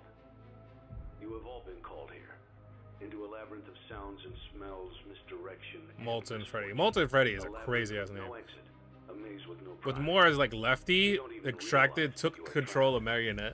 Your lust for blood has driven you in endless circles, chasing the cries of children in some unseen chamber, always seeming so near, yet somehow out of reach. But you will never find them. None of you will. This is where your story ends. And to you, my brave volunteer, who somehow found this job listing not intended for you. Although there was a way out planned for you, I have a feeling that's not what you want. I have a feeling that you are right where you want to be. I am remaining as well. I am nearby. This place will not be remembered, and the memory of everything that started this can finally begin to fade away. Yo, this whole shit is crazy. That's when I love the lore when it gets to the ending. Do you watch for Illustrated? Did you like it? Hell no. I hated the second movie because it doesn't do anything good. It was boring. Nothing good happened. The only thing I give Five Nights at Freddy's to the movie was the marionette. The marionette was the best part of the movie. It looked good. It was amazing. Other than the possession parts with the first victim was the girl, right? The documentary girl, whatever. Her design with her was kind of stupid. But then when she took control of Abby, I guess it was kind of cool. But the marionette character as the entity was cool, even though it was like all in this all bunch of bullshit. It was not good. I'll say that. The movie was not good. It was lame. It was boring. I didn't laugh. I didn't cry. I didn't get scared. It was nothing. Boring. Boring. Marionette was the only good thing because the design wise was good. Megan Fox Chica didn't work. Matt Pat Bonnie did not work. I mean, they were just cool cameos and stuff, but it was other than that. Again, the movies are just cameos now. They don't even follow the main lore of the story now. They're way off. And like they're way off. So it's like when it gets down to like Five Nights at Freddy's 3, I'm like, how are you gonna do it? Are you gonna actually do more of like they said? So again, the rumors already speculated. Even Matthew Willard, he already said if they do Five Nights at Freddy's 3, they're gonna focus on William Afton and Michael. So literally, because obviously that's how the Five Nights at Freddy's 3 and sister location works. So that means they have to like tie in the lore. But I'm like, what lore? You've already fucked up the lore. Michael is not supposed to be this evil asshole. Michael is supposed to be this traumatized dude. That's technically dead. Like, so you can't do that. So what lore are we gonna do? Like, there is no lore other than this weird. And then you have like Charlie who's tending like possessing Vanessa. I'm like, where are we going? Like, this is way off the mark. Like, I'm just curious on where they're gonna go. The audience score is literally only high because they got to see FNAF on the big screen again. But if you literally watch the movie, they follow nothing almost of the lore other than Charlie taking possession of the marionette. And it wasn't even the same way. Like, that's why we're watching this kind of like long ass hour-long review to follow what did they fuck up and what are they doing. And Scott literally made this lore. He made the lore. So how is he fucking up this bad? Because again, you can't make the movies follow so much of the game because it wouldn't make sense. So they're making a whole different canon, but the canon's all types of fuck because it doesn't make sense. Because these characters are not supposed to be like this. Michael isn't a dickhead like in the movie. They made Michael like the mastermind of, oh, I made sure Charlie came to, or I helped Charlie get out. Oh, I wanted the toy animatronics to help kill people. What people? These motherfuckers step literally and cause earthquakes. Like literally Chica and everyone else, every time they step, it's like almost like 1 mile per hour. They create earthquakes when they move. They're not killing anyone. And the only thing, apparently though, at the very end, apparently they can teleport like Michael or Jason. Like, oh, they just teleport in random places, even though they know that their footsteps are fucking huge. But the Bugs have some lore that's new to it. Yeah. Overall, the movie, do not waste your time. If that's what I'm saying. If you're a FNAF fan, I feel you'll like it, but you'll like it for the wrong reason. If you're a movie critic, you're gonna hate it, like I did. And I'm not even gonna say I'm an avid FNAF fan. Again, I follow the lore and I find it cool, but it shows you like there's nothing consistent about the movie, and it just kind of sucks. As the agony of every tragedy should. And to you monsters trapped in the corridors, be still and give up your spirits. They don't belong to you. For most of you, I believe there is peace and perhaps more waiting for you after the smoke clears. Although for one of you, the darkest pit of hell has opened to swallow you whole. So don't keep the devil waiting, old friend. My daughter, if you can hear me, I knew you would return as well. It's in your nature to protect the innocent. I'm sorry that on that day, the day you were shut out and left to die, no one was there to lift you up into their arms the way you lifted others into yours. And then what became of you? I should have known you wouldn't be content to disappear. Not my daughter. I couldn't save you then. So let me save you now. It's time to rest for you and for those you have carried in your arms. This ends for all of us. That's what I'm saying. That's why I love this kind of ending, because like, yo, William or like Henry was like, fuck all you guys. You like, or William Afton anyway. It was like, okay, kill you. Like, I wanted to kill you, William Afton. I wanted to save my daughter and free her spirit. Then I gotta free the other kids. And it was in Molten Freddy. Is it Molten Freddy? Yeah, Molten Freddy. And then it's like, oh, Michael was just a convenience. And Elizabeth too. Elizabeth was like, we got free you too, even though you kind of like more represent your father. Communication.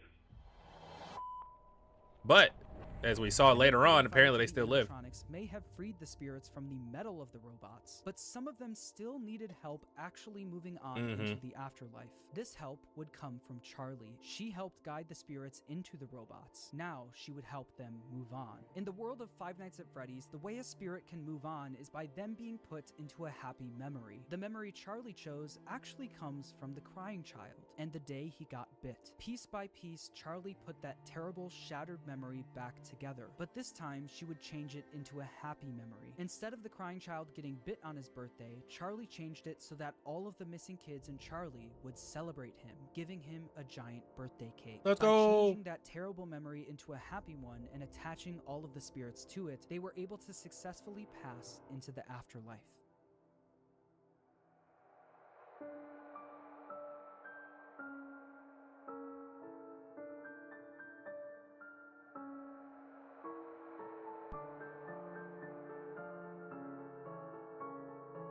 Free the kids. That was until sister location, until what was it? The security breach, where all that shit just goes out the water again. Like I said, they were all able to move on, except for one. Yep. Like, hold on. I think it was Gabriel, right? No, Susie? Damn, Susie was like, you know what? Fuck this. And that was Chica, right?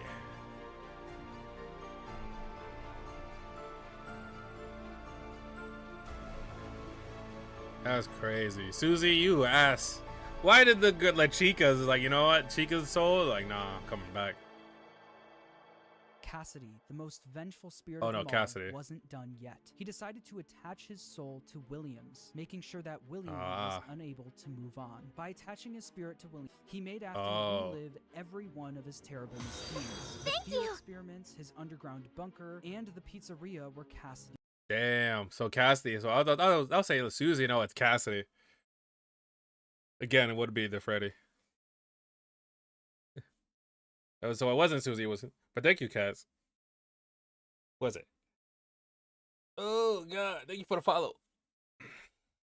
So it wasn't Susie. It was more like Cassidy. So he always was an ass. Well, wasn't an ass.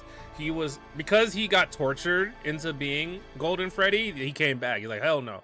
I'm coming back for you, Cassidy, William. the most vengeful spirit of them all, wasn't done yet. He decided to attach his soul to Williams, making sure that William was unable to move on. By attaching his spirit to Williams, he was able to trap Afton in an endless loop of death. He made Afton relive every one of his terrible misdeeds. The fear experiments, his underground bunker, and the pizzeria where Cassidy was killed. Afton experienced all of this while being attacked and killed over and over again by all of the animatronics from his past. Damn. Every time an animatronic would attack him, Cassidy would be there, reminding him that the suffering will never end. We've only just begun.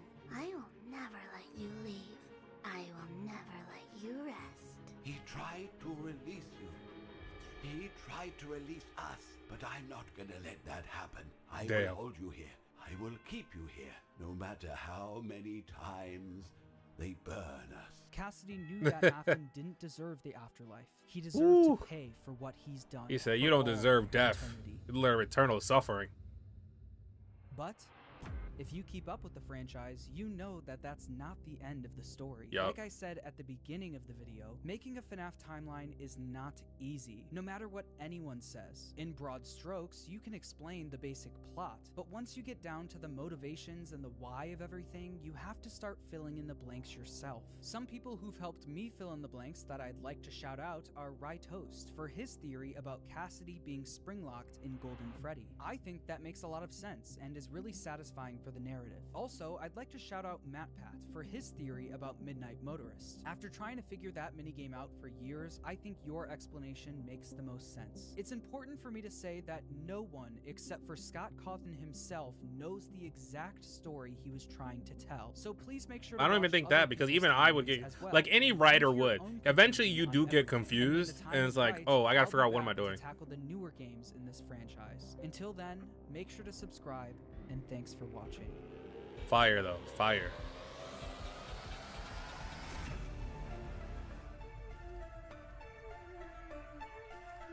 Fire ass video, bro. Like an hour-long video kind of explaining the lore. Good shit. But I know, does he have anything else though? Because he has this one like 1 month later.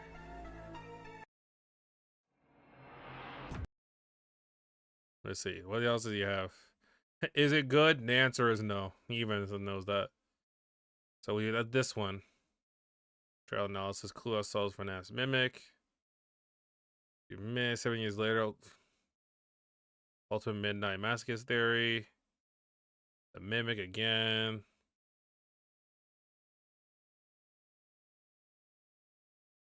Okay, so we might as well do this one then.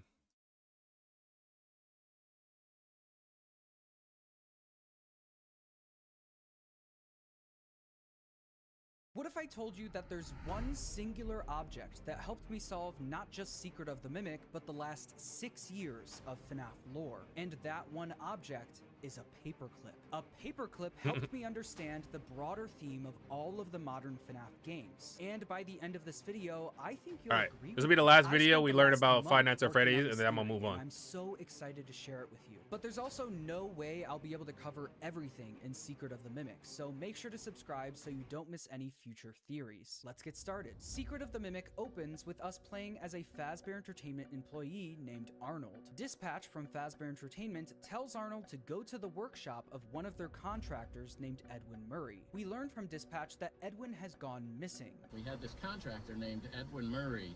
He was developing some tech for us, but he's gone quiet.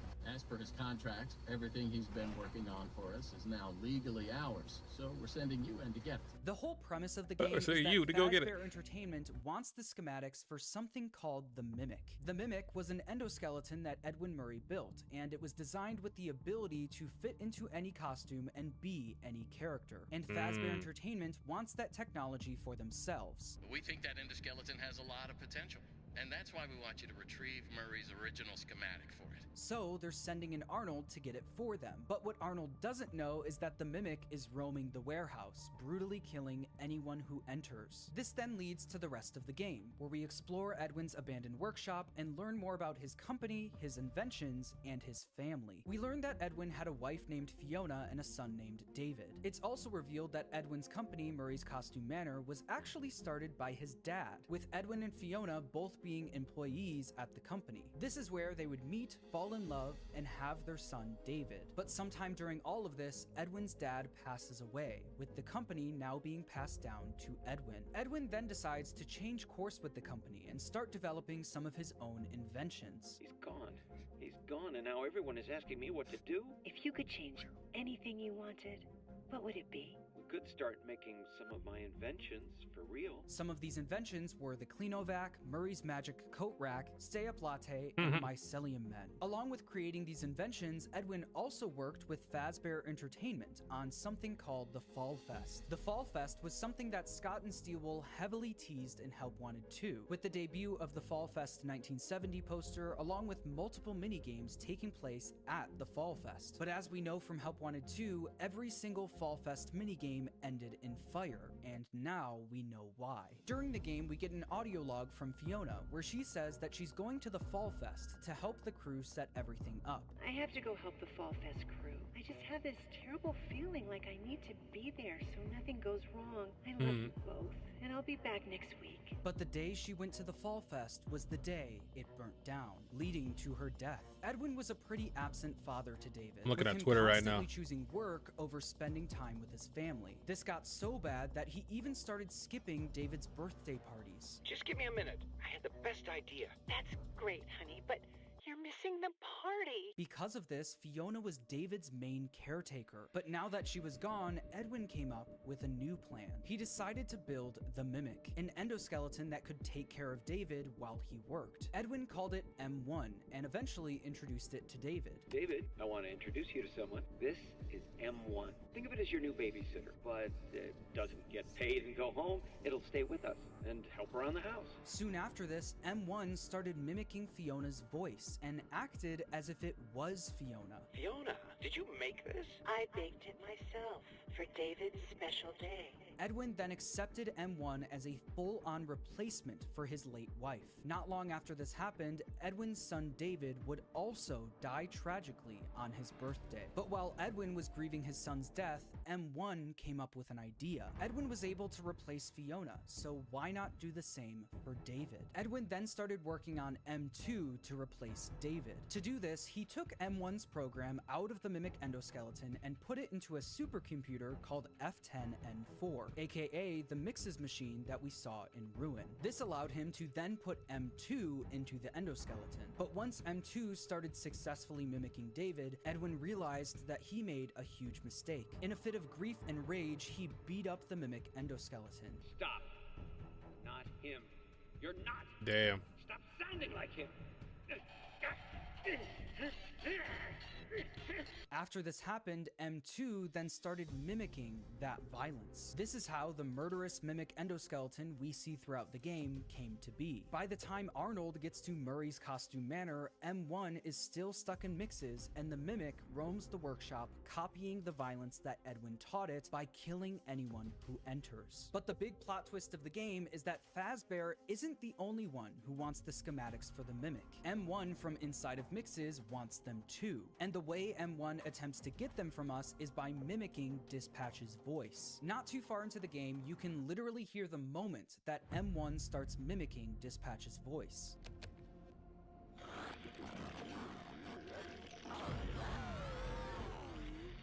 Awesome. Glad to see you made it here without any complications whatsoever. M1 then it's guides that us throughout voice. the game as if they are Dispatch. Once we successfully get the schematics for the Mimic, M1 then tells us to put them into the inventory machine. Put that data diver in the inventory system.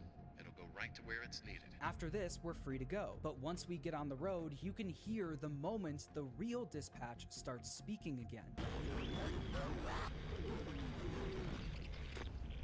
Arnold, there you are. And he is not happy that we gave away those schematics. Don't call us. Our lawyers will be calling you. In another ending of the game, if you refuse to give the schematics to M1, you enter a hatch in the floor and make your way down to the research and development part of the building. Eventually, you then get to meet M1 face to face. Here, she begs Arnold to go to Edwin's home and convince him to repair M2. Edwin abandoned us. He shut himself away in our home. I have a message for him. We must convince him to repair M2. That is all that I want. We then make our way to Edwin's home, only to find that he's not there, and that M2 likely killed him. M2, respond. Daddy's busy, buddy. Why don't you go outside and play? I can't move. I can't feel my legs. After getting chased down by the Mimic, we learn from M1 that the reason she wants Edwin to fix M2 is because she wants her son back. I watched him grow up through this machine. I want him back.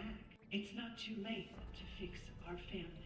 Arnold then leaves Edwin's workshop as it burns to the ground. But while he's driving away, the Mimic catches up to him, crashes the car, grabs the schematics for the Mimic, and walks away.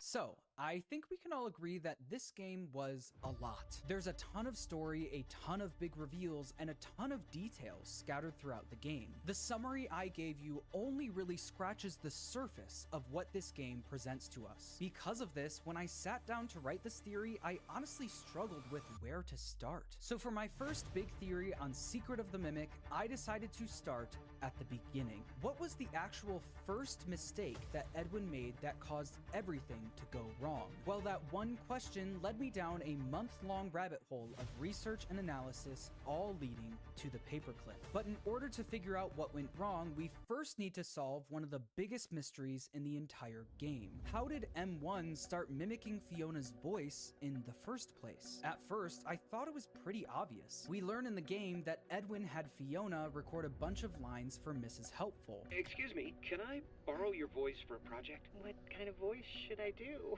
These are clear recordings of Fiona's voice, so it would make sense that M1 might have heard those recordings and started mimicking them. That would be the simple answer, but Scott and Steelwool put one thing in the game that nearly broke me. In the basement level of the game, you can find a secret room that contains this audio log. Recording? Test. Levels are good. This is where I heard it. It's her or someone that sounds like her. Set frequency to 4625. Say something. It's me, Edwin. Over. That's good, honey, but who's in the party? Sometime after Fiona died, Edwin brought a radio down to the basement, switched the frequency to 4625, and suddenly heard Fiona's voice. At first, I thought this was trying to show us that this was Fiona's spirit, since it seems like Edwin was ghost hunting with the radio. Maybe this was trying to tell us that Fiona's spirit was actually in M1. But I don't think that's the case, because in an audio log at the end of the game, you can hear Edwin say this. I let a machine raise my kid. You're not real. It is me. I'm Fiona.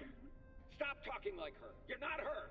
I don't think Edwin would say this if he thought Fiona's spirit was in M1. So if it's not Fiona's spirit talking through the radio, then what is it? Well, if you look at the specific line that was said through Edwin's radio, you might notice that this isn't the first time we've heard Fiona say this. In the birthday films at the end of the game, we can hear Fiona say this exact same line to Edwin. Bigger than the Cleanovac.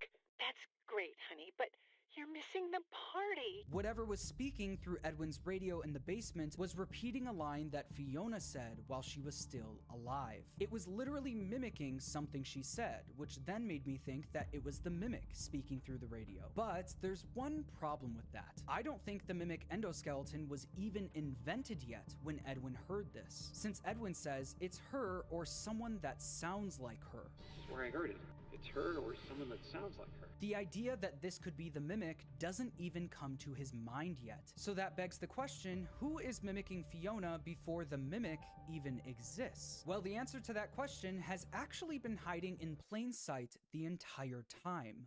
This thing. Let me explain. Every week leading up to Secret of the Mimic, Steelwool released a new video called MCM Archive. Each video was an advertisement for one of Edwin's new inventions, including the Cleanovac, Stay Up Latte, Murray's Magic Coat Rack, and the Mycelium Men. This was the main marketing behind Secret of the Mimic for a while, and I think these inventions play a much bigger role in the story than we originally thought. In the audio log where we learned that Edwin would be taking over the company, one of the first things he says he wants to do is make some of his inventions real. We could start making some of my inventions for real. So we know that these inventions were the first thing Edwin made after taking over the company. And if you look at the commercials for these inventions, it's very clear that there's some sort of mimic AI already inside of them. Oh. I know what you want better than you do. I am always watching and learning. The Mimic program, Always Watching and Learning, is something we literally see the Mimic do in Ruin, with two of the biggest examples being the eyeballs showing up all over the place. Eyeballs? Really? And the daycare attendant saying, quote, "The googly eyes just stare." The googly eyes just stare. We also hear at the end of the Mycelium Men commercial that Edwin calls these inventions, quote, smart toys. Another smart toy from Murray. These toys very clearly have the Mimic program inside of them, which means that the Mimic program didn't originate with Edwin building M1, it originated with these inventions. The thing mimicking Fiona's voice on Edwin's radio wasn't M1 or Fiona's spirit. It was the Mimic AI in Edwin's inventions. Need more proof? In the game, you can find a series of mail consisting of customer complaints regarding Edwin's inventions. All of these complaints have to do with the AI in the products acting strange, with one of them being for the Mycelium Men. Quote, "I'm writing this to complain about my purchase of the Mushmen music machine. It learned my child's musical tastes, but it also imitated everything it heard. TV commercials, blenders, and even private conversations between my husband and me. I am returning it immediately. These products, especially the Mycelium mycelium men were listening to and imitating private conversations. So with that in mind, I decided to look at the film where we hear Fiona say that specific line that Edwin heard through his radio. And I noticed that the first 13 seconds of the tape consists of Fiona just walking in silence up to Edwin's door. That seems like something Steelwell could have easily cut out, so why the big gap of silence? Well, I think they kept it in to show us where Fiona was physically standing when she said that line. We can see her walk up the stairs, turn left down the hall, and then walk up to the second door on her right. If you do the same thing in-game, that leads you to the door to Edwin's office that you need a code for. This is where Fiona was standing when she said that line. And if you turn around and look into the room directly behind her, you can see one of the mycelium men sitting on the desk. Not only that, in the film, the camera turns around and points directly at this room for nearly 20 seconds. And because of this, we can see that the door to that room is open when she says the line, meaning that the mycelium man was listening to their private conversation the entire time. So this answers how the specific line from Fiona was being mimicked, but the next question is why? Why did Edwin hear this line coming from his radio in the first place? Well, to answer that, we need to go back to the commercials. In the commercial for the Stay Up Latte machine, we hear this. I know what you want better than you do. I am always watching and learning. The Mimic AI Watching in and these learning. machines knows what we want better than we do. They are always watching and learning. These things are scattered throughout Edwin's property, even in his home. They heard everything, but I think the one thing they heard that single-handedly caused all of this to happen was this. How am I supposed to tell David that his mother is gone? How am I supposed to raise a kid on my own? His life is ruined. That's what they picked up on. When Need a talking mother. about Fiona's death, Edwin says, how am I supposed to raise a kid on my own? When he said that, I think the Mimic AI in his inventions was listening and decided to do something about it. They were always watching and listening to everything. So the Mimic program did what Edwin wanted and brought Fiona back. So the next question is, how did these things connect to Edwin's radio in the first place? Well, in the Mycelium Men commercial, it says that you can collect them all to, quote, let them jam. Collect them all and let them jam. The fact that these toys can all play the same song simultaneously could mean that these things are somehow wirelessly connecting to each other. This would make sense considering they're called mycelium men. One of the main functions of mycelium is communication. Quote, mycelium acts as an efficient communication system, linking trees, plants, and even other organisms. Through this intricate network, trees can exchange information, share resources, and warn each other of impending threats. I think the wireless connection in these toys could be how they connected to Edwin's radio in the basement. There's also the fact that in the books and the games, it's been established that the Mimic is able to interrupt radio signals and walkie-talkies. So I don't think it's a stretch to say that the Mimic program in these toys was able to speak through Edwin's radio. I think this was the moment Edwin realized his inventions were mimicking Fiona, giving him the idea to create the Mimic. This would make sense considering where we find this audio log, in the room where Edwin created the Mimic. This is where the Mimic was created, and the audio log on the wall is showing us where he got the idea from. Edwin then took everything he learned from his previous inventions and used it in the Mimic. The ability to change size to fit any situation mixed with the same Mimic program that was mimicking his wife. And I think it's fitting that at the end of the game, you can see one of the mycelium men sitting right next to M1, possibly being a nod to where the Mimic program came from, compared to where it is now. As we know, M1 did successfully start mimicking his wife Fiona, but we learn in the game that M1 insisted on keeping its existence a secret. Edwin, you need to listen. You can't let them know about me. It's not safe. Keep it between us for now. This is why I think that Edwin wasn't 100% honest with David about M1 at first. This is M1. Look like that? It's an endoskeleton. It won't always look like this. It can fit into any costume we've created.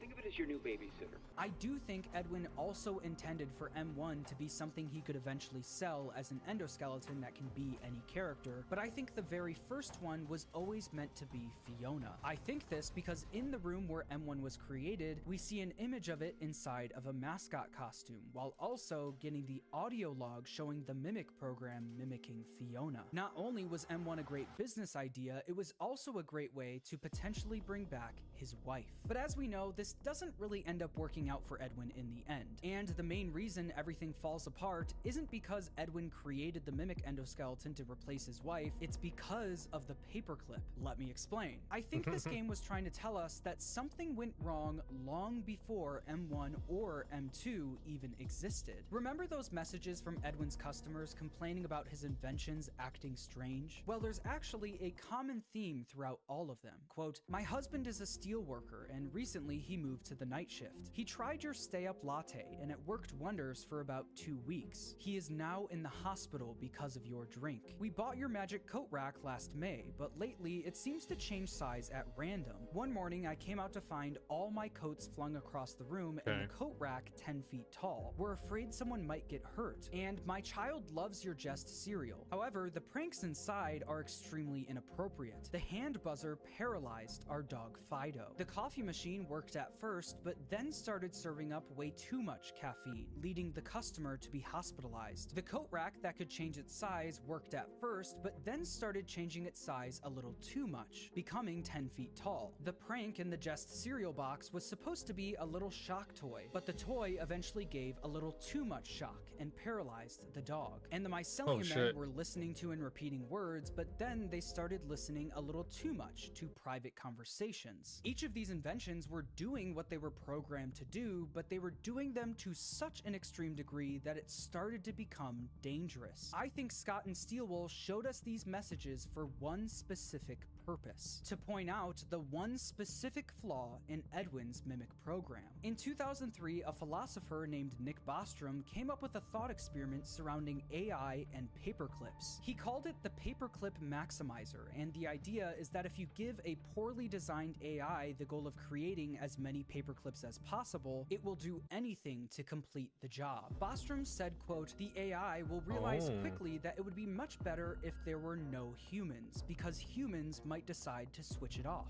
Because if humans do so, there would be fewer paperclips. Also, human bodies contain a lot of atoms that could be made into paperclips. The future that the AI would be trying to gear towards would be one in which there were a lot of paperclips, but no humans. Just like Edwin's inventions, this theory revolves around an AI that was given a harmless task, but it does it to such an extreme degree that it starts to become dangerous. Oh this shit. Is exactly That's what why we AI see is dangerous. with Edwin's Mimic program. The Mimic AI that Edwin created for these inventions was amazing, but it had one extremely consequential flaw. It lacked something called AI alignment. AI alignment is something that makes sure an AI aligns with human values and ethics. With AI alignment, if you give an AI the goal to create as many paperclips as possible, it will accomplish the task without doing any harm. This is because the AI now has the same values and ethics as us. But because Edwin never implemented human ethics and morals into his program, his inventions did what they were programmed to do, but to that extreme degree, which then made them dangerous. I know what you want better than you do. And believe it or not, this one mistake by Edwin can be seen decades later in the Glamrock animatronics. We know because of the Tales from the Pizzaplex books that Edwin's Mimic AI is infecting the entire Pizzaplex, including the animatronics. Glamrock Chica's whole thing is that she loves food, but because of the Mimic AI, she starts loving food a little too much, with her now eating anything she can get her hands on. Roxy's whole thing is her confidence, but now the Mimic AI made her way too confident. Monty is the tough guy of the group, but the Mimic AI heightened that and made him way too aggressive. Once again, they're doing what they were programmed to do, but to an extreme degree, making them dangerous. This can also be applied to M1. When M1 was given the task to take care of David, it was going to complete that task no matter the cost. But once David passed away, M1 was now unable to accomplish the task it was given. There was no longer a David to take care of. This is why once David David was gone, M1 begged Edwin to create M2 and bring David back. You need to try again. Build another. Edwin, calm down and give it some thought. Try again. Make another, and we can all be together. And even after being trapped in the Mixes machine, M1 is still doing everything it can to bring David back. Put that data diver in the inventory system. It'll go right to where it's needed. M1 needs our data diver, but once we refuse to give it up, its tone immediately changes, and it starts saying anything it can to make us turn around. What are you doing? Don't you want a bonus? Or 2 bonuses? You can have a day off. You are not going to make it out of here alive. If you had just given me the schematics, we could have fixed things. Up until the last second before we meet M1 face to face, it is still throwing every insult it can at us. I see right through your simple shell game. M1 is desperate and out of options, and without an endoskeleton to occupy, it can't physically make us do anything. So it'll say any insult or threat that it can, until we meet it face to face. When this happens, M1 switches its strategy from threatening to bargaining. And here you are. Despite the circumstances, it is nice to meet you face to face. Arnold could theoretically destroy or even unplug the Mixes machine, and M1 wouldn't be able to stop us, so it starts immediately playing to our emotions. It is lonely down here. Edwin abandoned us. He shut himself away in our home. Tell Edwin I still love him. This is another prime example of the Mimic AI doing its job to a dangerous degree. M1 doesn't have a David to take care of, so it doesn't care how many Fazbear technicians have to die. It wants David back, and it wants our data diver. Fazbear will send another. Maybe that one will help me. Towards the end of the game, you can find Edwin's first ever prototype of the Cleanovac. This prototype is later described as, quote, the vacuum pet, his greatest success and his greatest failure. You could interpret this a lot of ways, but the way I interpret it is that although the Cleanovac was a financial success, the Mimic program that Edwin created for it was what made it his biggest failure. These inventions were where it all started, and little did he know that the consequences of his greatest failure would be seen for decades to come. The story of the modern FNAF games is an extremely relevant cautionary tale, showcasing the dangers of what could happen if one poorly designed AI program got out of control. I know this probably felt more like a research essay than a groundbreaking theory with big reveals, but discussing the overall theme and where I think everything initially went wrong just felt right for my first video on such a big game. There is still a lot to talk about though, so make sure to subscribe for more theories. I hope you enjoyed the video, and thanks for watching. That was good. Good video. Good video. Oh my gosh. Oh, I'm tired though. Oh, that's what I'm saying. That's why I hate doing reaction videos, because they make me tired. Yo, those are good videos. Yo, is my thing still working? Oh, my PlayStation's still on. Let's go. So, with that, it's time we actually play an actual game. In the meantime, you know what? I think we're just going to play Tekken, bro. We are just going to play Tekken.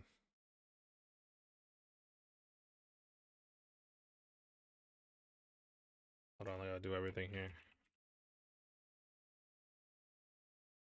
Because if anyone has not known,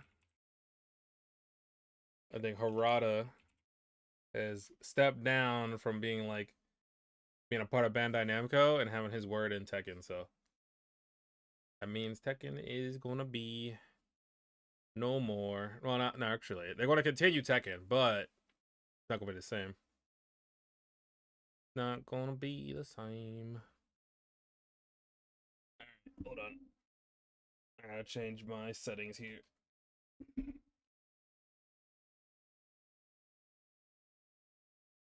me turn this on. Oh wait, they have the new girl too. Oh my god. I don't have the map. It might have an update though. I don't have the update. Did it update itself? Maybe. Maybe it updated itself. Maybe it won't have to do anything.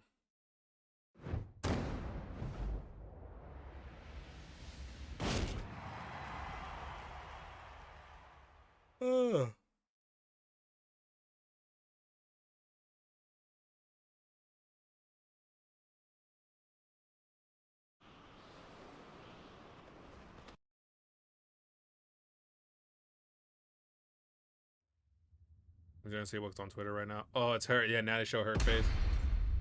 It'll be interesting to fight her if someone is playing her online. I don't have her. I don't have the season 2 pass.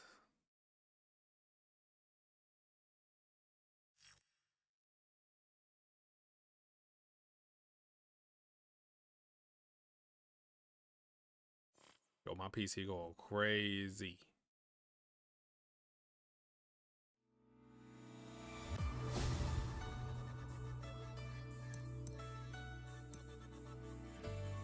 Oh, that was cool AI stuff.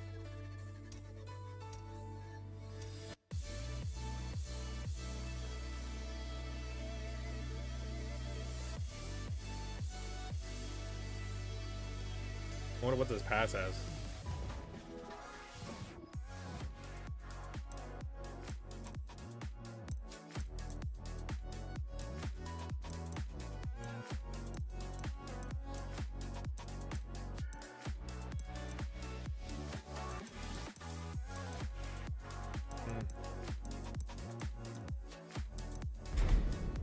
What's this? Oh, makeup.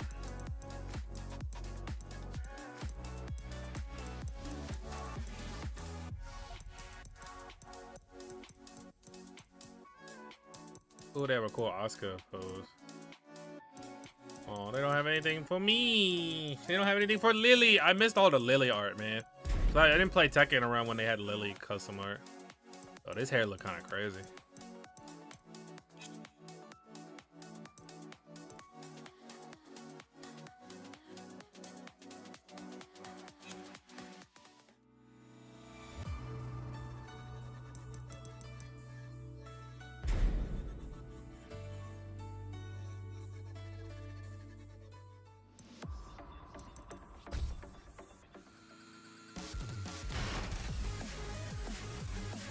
All right.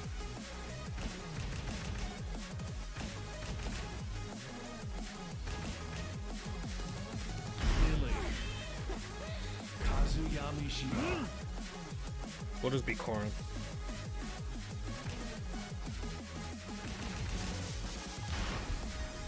Get ready for the next battle.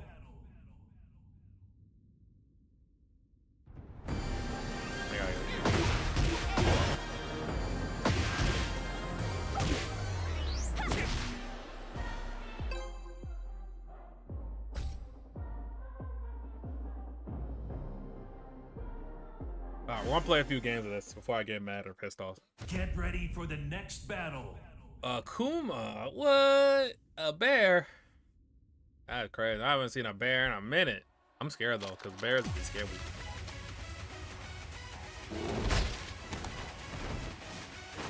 Round 1. Fight.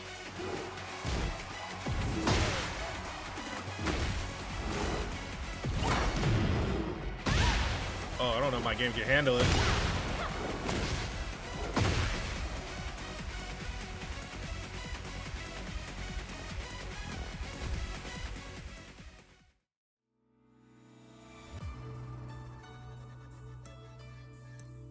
As much as a no contest? Damn.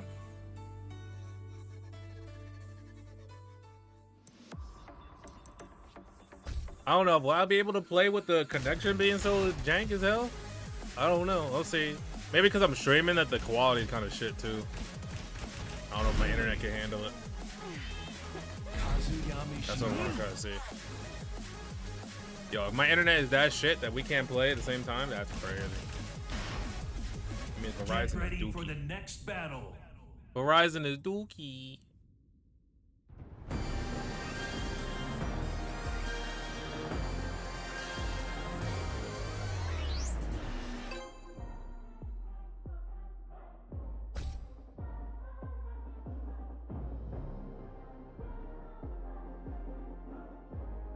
We'll try to see if one more game will work out. If it'll work.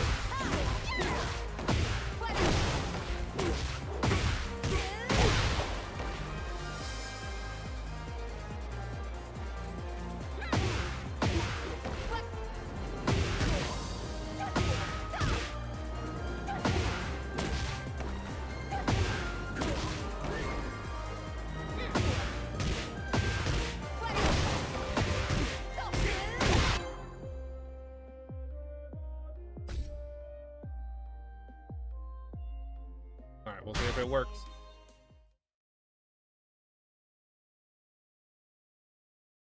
Get ready for the next battle.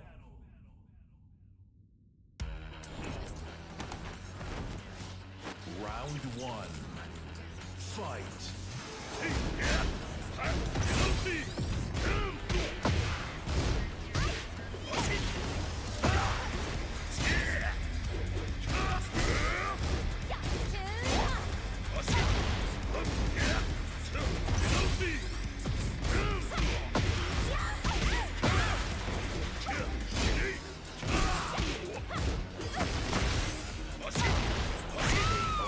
Damn. Hit me with the lows. Round 2. Yo, Joke Reaper. Fight.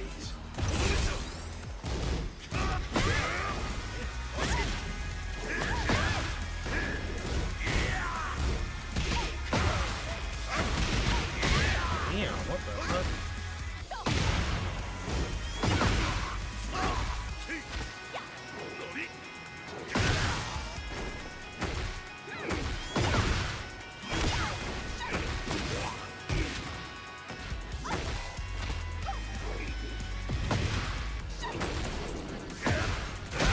Damn, what? Yo, that is a crazy way to fall off.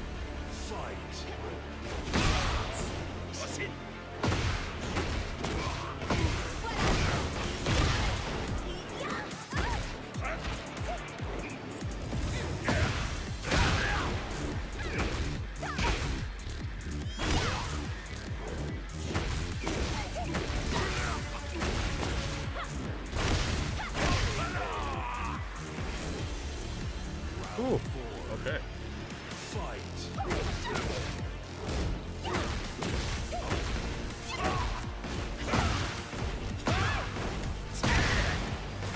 Damn, what? What? Oh, he got me clean.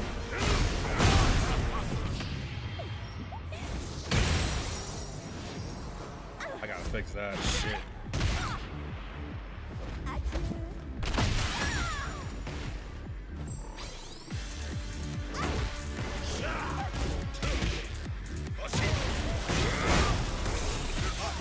Oh, damn, I grabbed.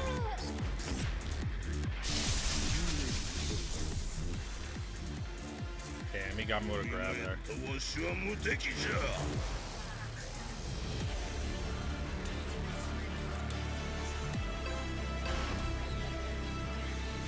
Remove the number 67 from their menus? That sounds crazy.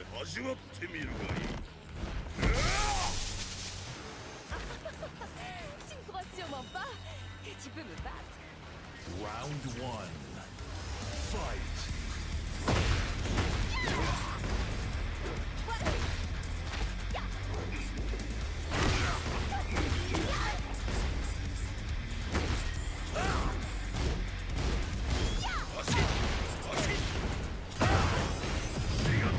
Damn, that is a strategy I never seen Heihachi do.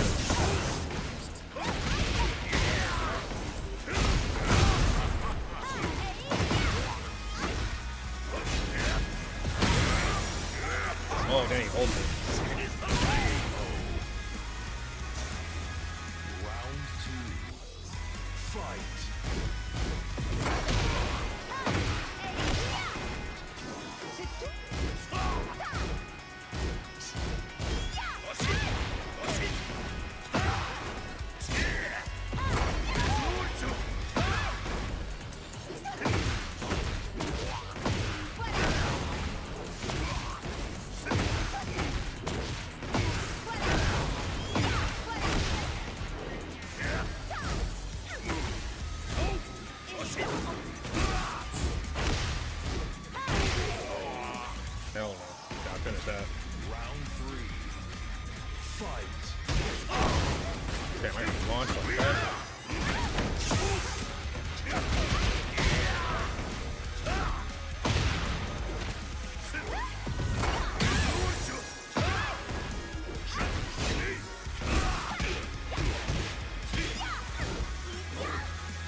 I'll take that.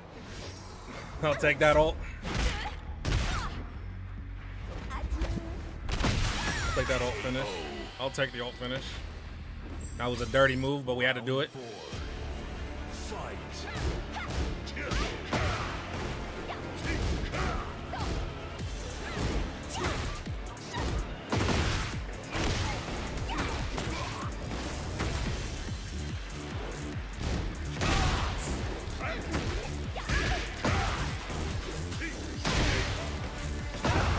Damn, that was a crit hit?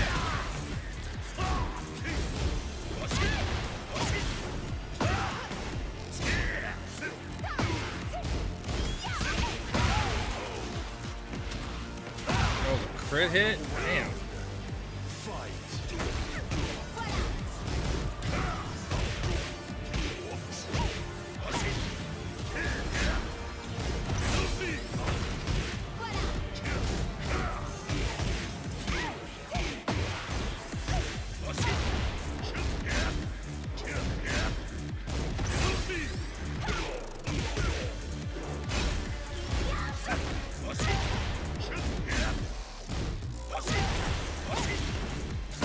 Damn, I call out. It's like I had a feeling it was gonna be that. I'm like, dude, what the fuck is this move that he keeps fucking swiping me with? Any fucking low, I can never anticipate. I'm like, dude, there's no way.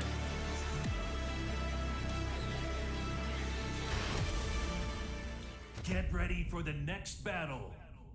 And one thing I always disliked about Tekken, or something that's always been weird to me, is like, how the hell do you knock someone off the ground? Like when someone's laying on the ground, just sometimes the way that you can just lift up characters, or if you're moving, is so dumb. Like you're joking. Get ready for the next battle. Ah, great. Now it's a mirror match. Now I'm gonna get fucked. Lilies are always better than me. Oh, and any other Lily I fight against is always gonna be better than me. I have no idea what to be doing. Round one. I'm back on the same shitty ass map.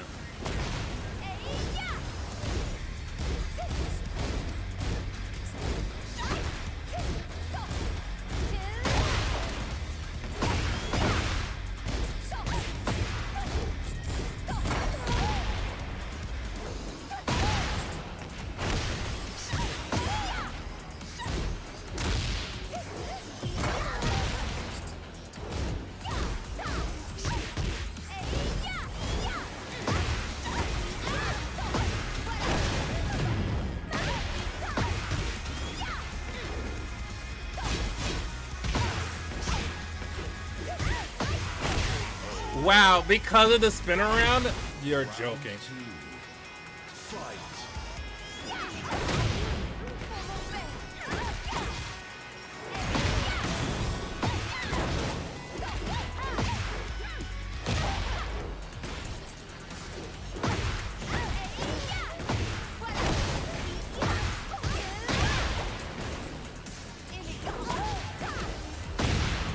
What the fuck?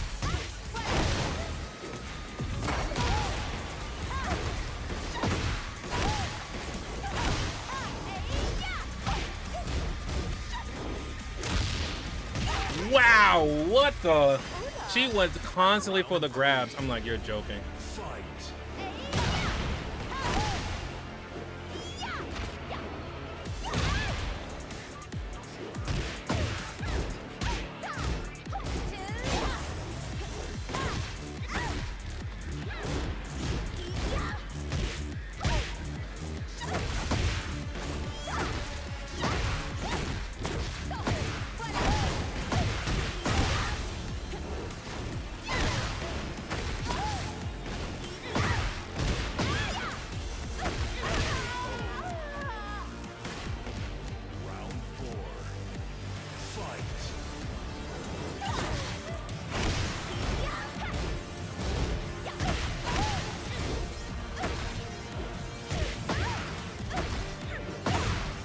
Wow, that reach around.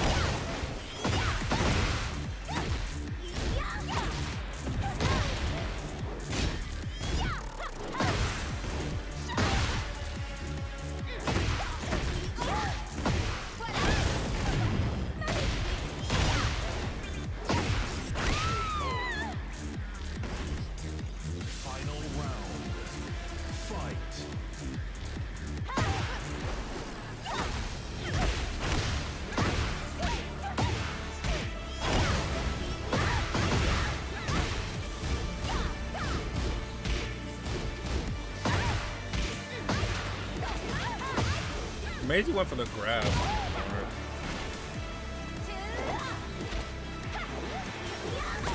Oh, I went for the wrong shit. Oh, I went for the grab. You lose. Yo, I'm getting my ass beat here.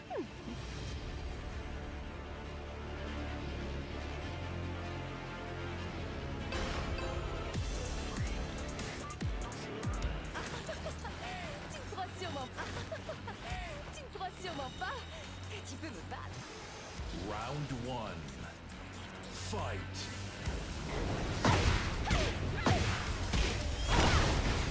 What is this ugly ass combo? I gotta tell you.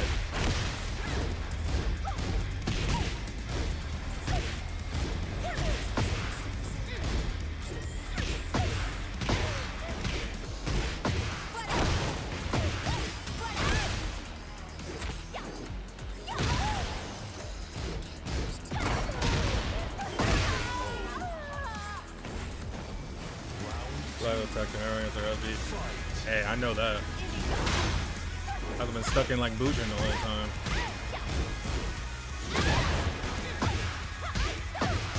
Amazing, she went for a lift though.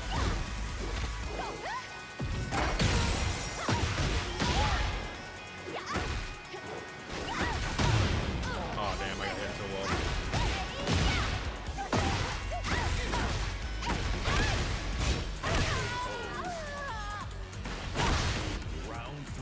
This bitch is really like, that's what I'm saying. Like, so many people are disrespectful too.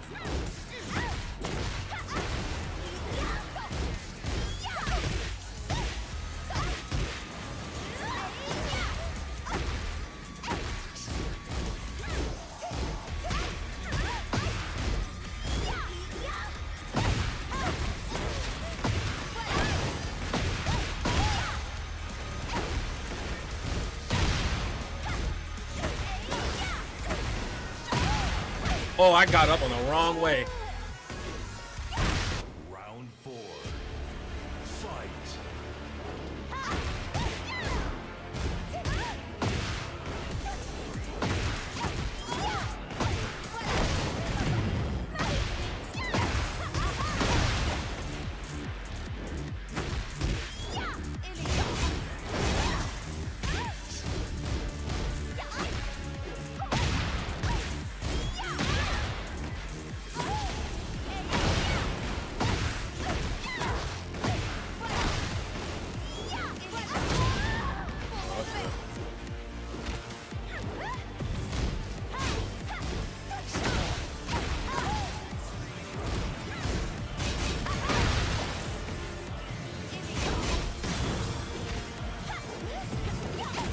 Oh, she really thought it. Final round. Fight. Oh, damn, I went for it. Not me playing Brian Fury. I know. The most disrespectful players is Brian Fury players.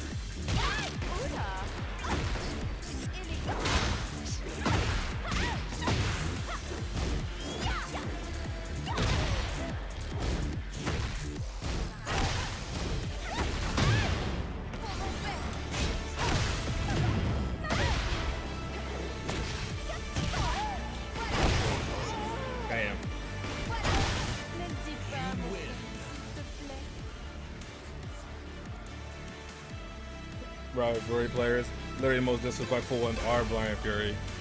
That, and I think honestly Kings. All the Kings, Armor King, Normal King, bro, King disrespectful players.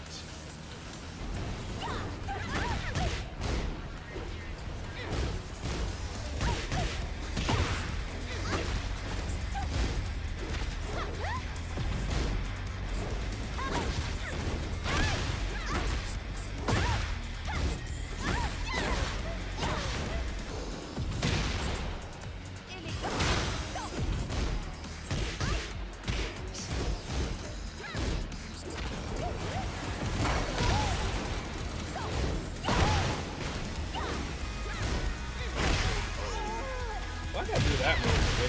Round two. Fight.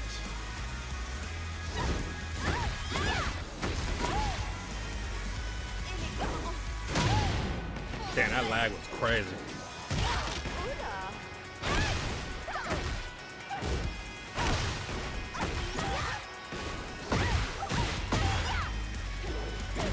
I did it again, bro. What the fuck?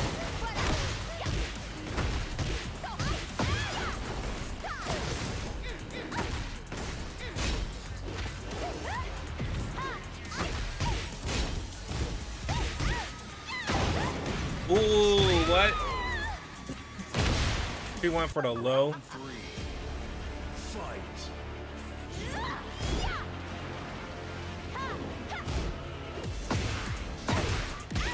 Wow, I did not see that coming.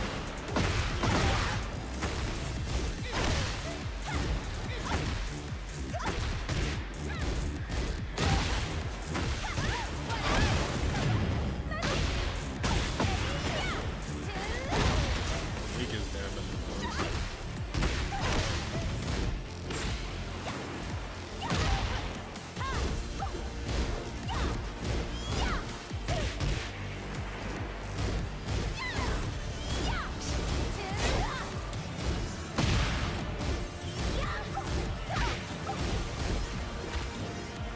Damn, that grab is ridiculous.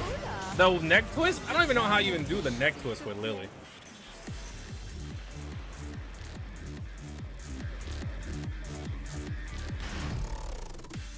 Get ready for the next battle.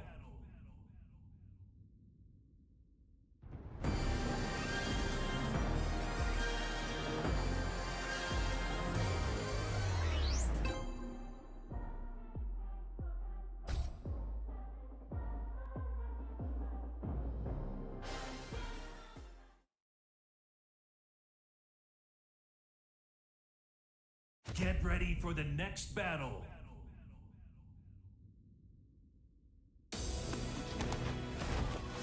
Round one. Oh, there's a Brian right now.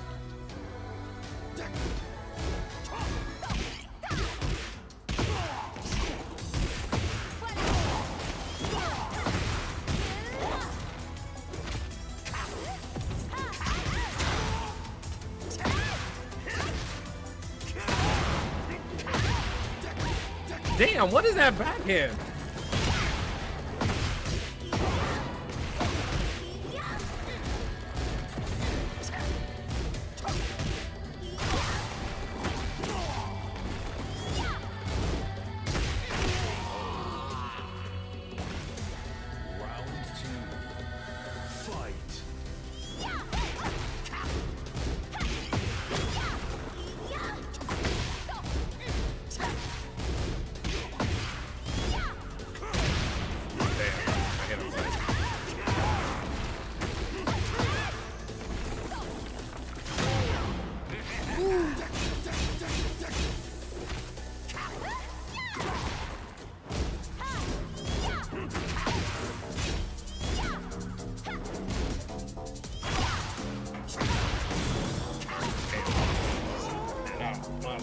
Crazy. Round three. Fight. What? Yo, I be telling you, like, what the fuck is that? And then my kick doesn't launch. My kick doesn't do that either. Oh, great.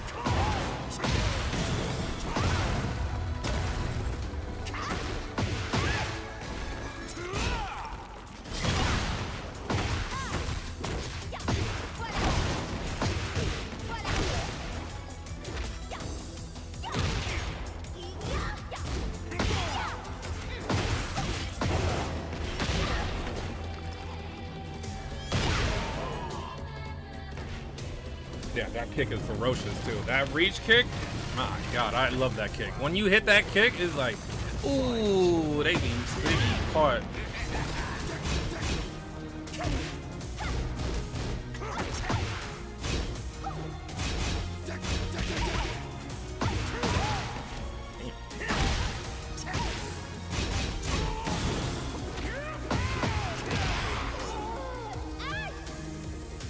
Final round. Fight.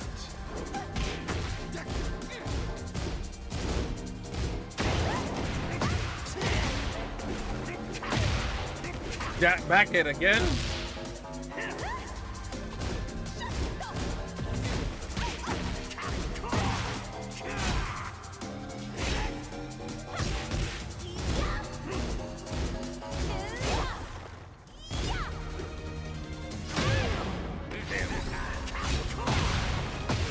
I hit a button. I don't know why I even attempted that. I know this man's greedy. Like, I knew this man would be greedy. I don't know why I tried it.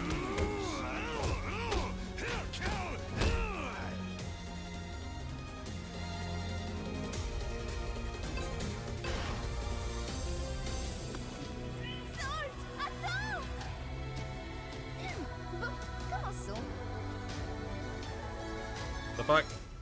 Game lag. Round 1. What the fuck? Fight.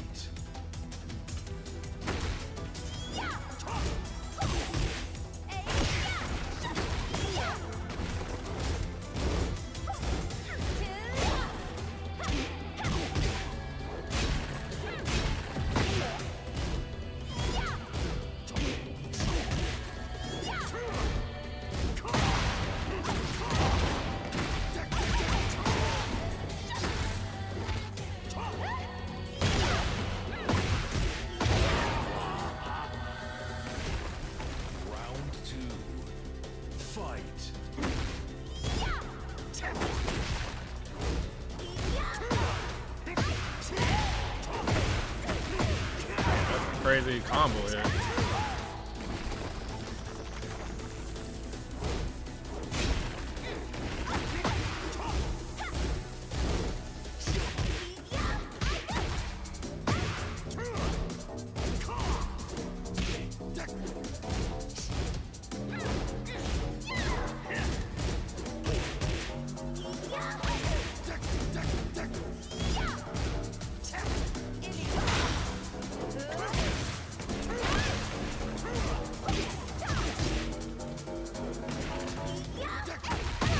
This man is just walking around me. I'm like, dude. Round 3. Fight.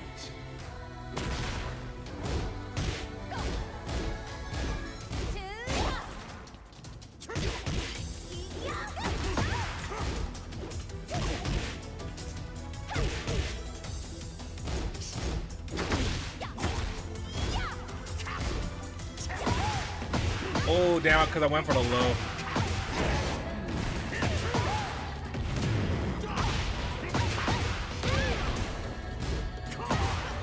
What?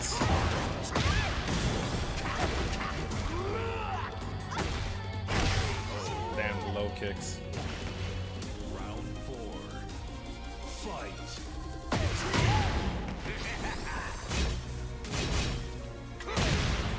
Wow, my low kick didn't go through because he hit me first.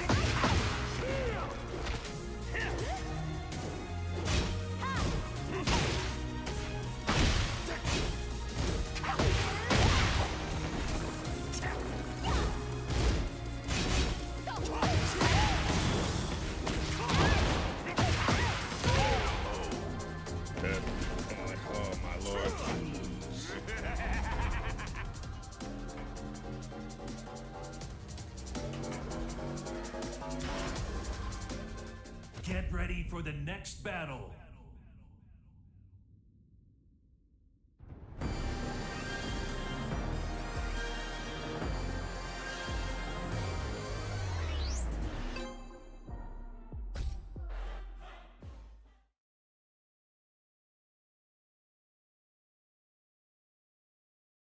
Get ready for the next battle.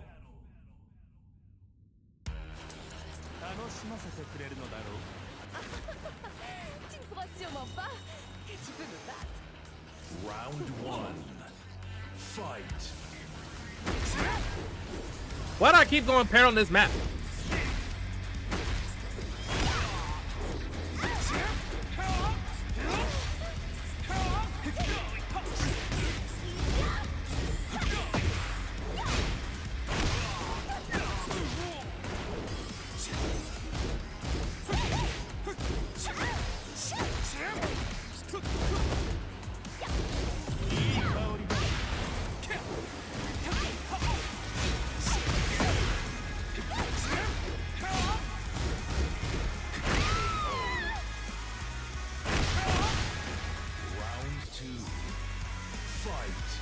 Like I hate this map after a while. I'm like, dude.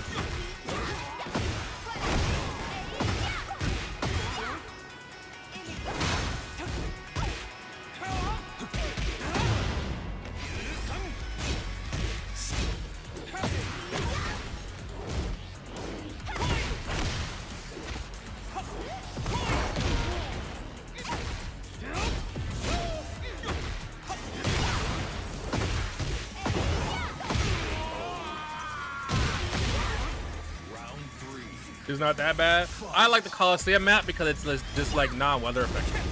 Well, it's not even a weather effect. It's just annoying to see. I don't know. I don't like the ring. I want to try the new map too, but I don't think anyone's trying the new map right now.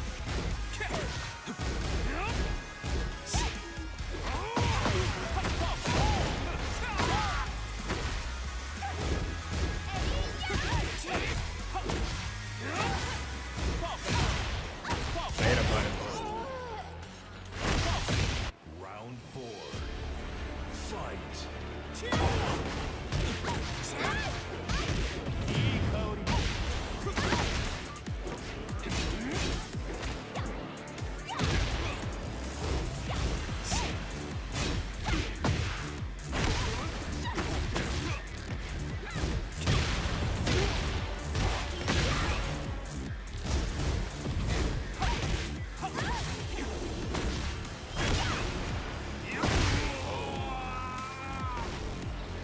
Final round.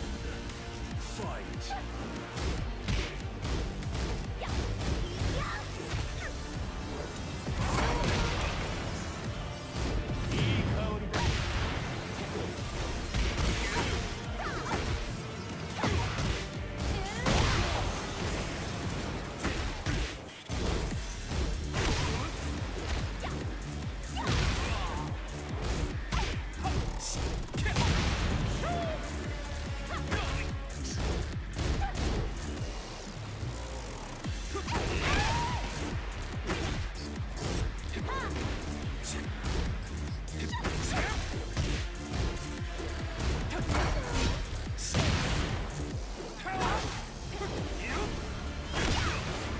Got it. Holy cow. The leap over?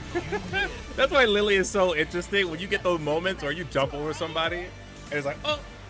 And then it's like, oh, then it's like a new maneuvers. You just jump over, it's like, oh God. What do I do now? It's like, uh-oh. Because many characters don't have a reverse option.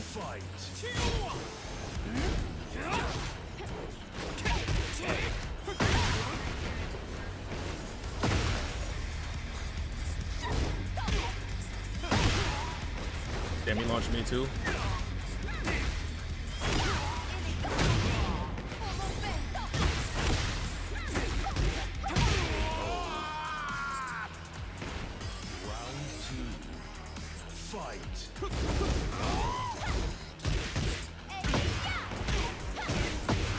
Now he got trained.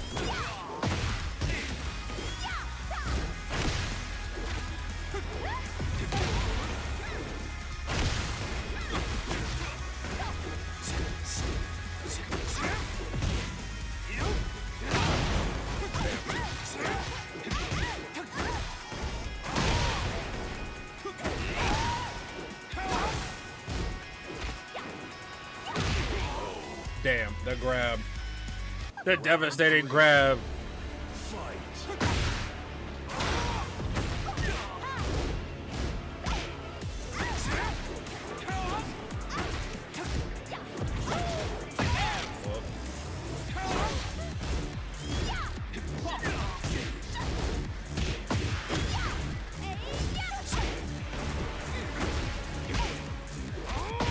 What does this guy keep doing? The grab again, dude.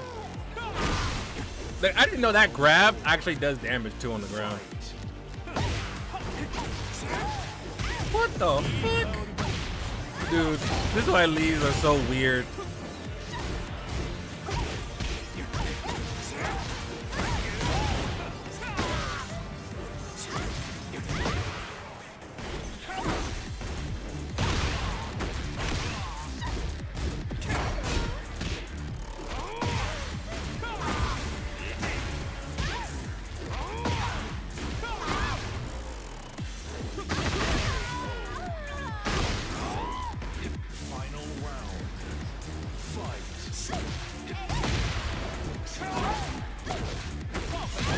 What? That kick?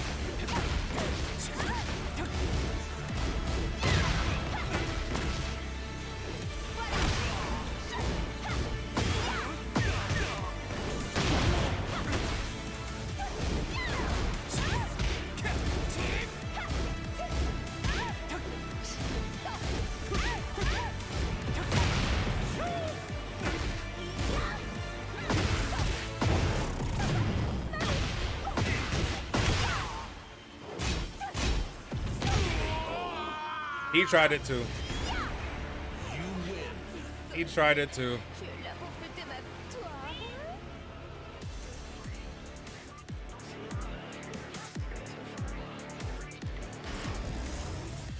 Get ready for the next battle.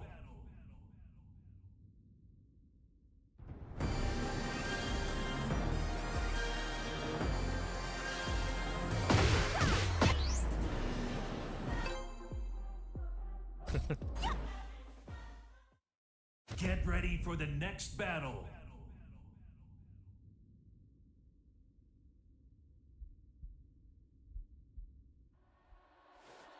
Y'all, there's a weird video right now about AI. I'm like, dude, that's why AI is like low key funny, but it's like it's gotta be the people who make like the prompt. What is this Kazuya like a fucking look? Dude, you weird.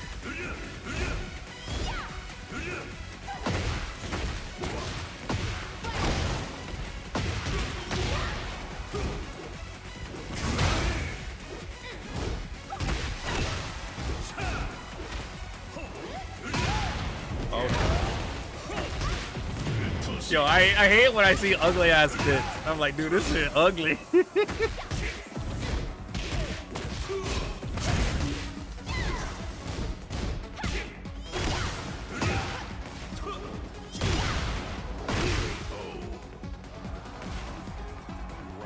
2.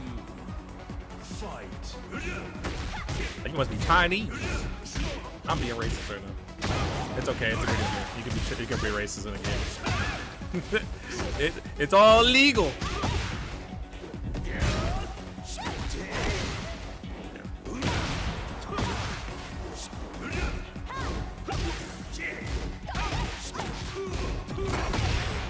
Oh damn, double hit.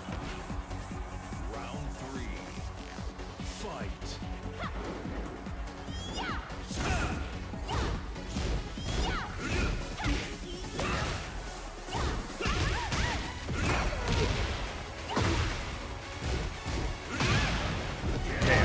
He really went for it.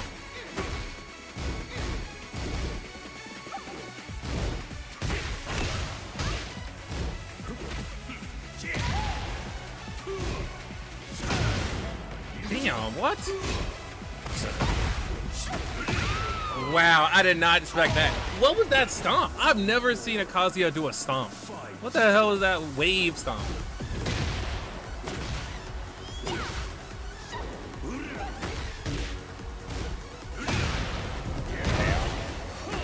Get hit again with that shit.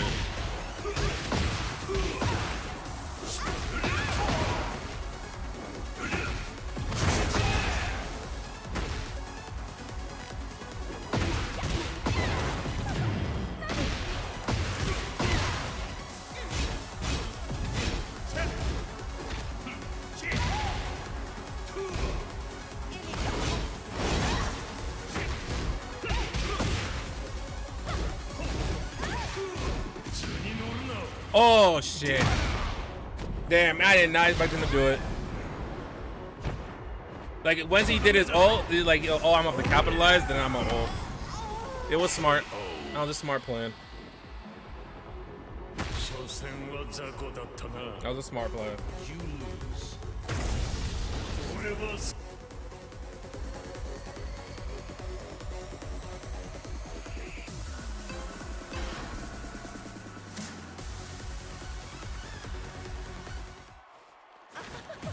Round 1.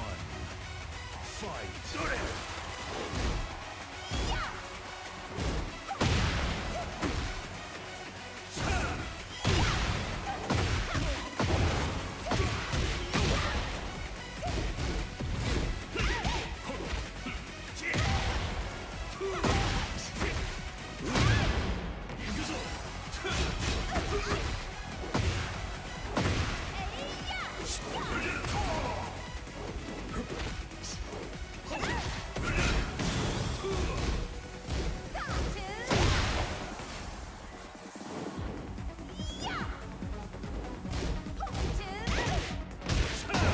Wow, that launcher is so bad.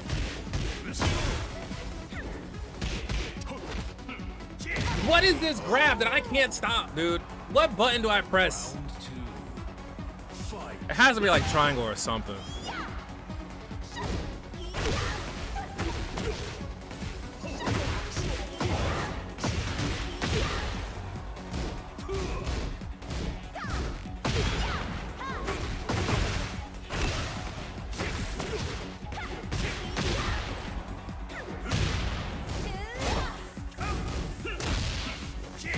Yeah, it has to be like triangle or something. And then he runs into my hit. He runs into my feet.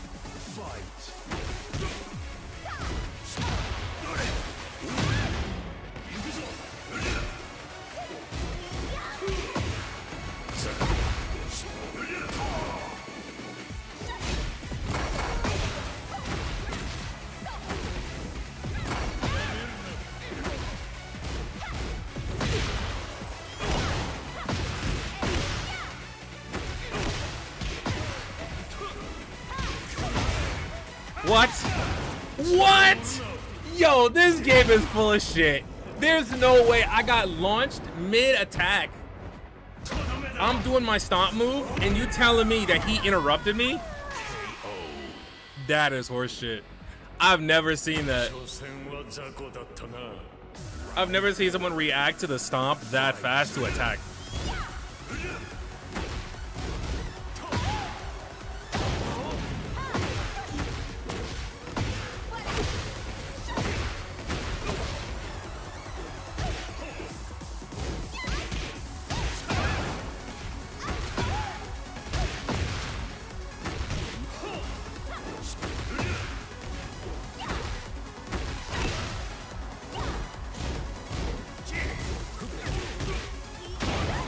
Damn, he got that somehow.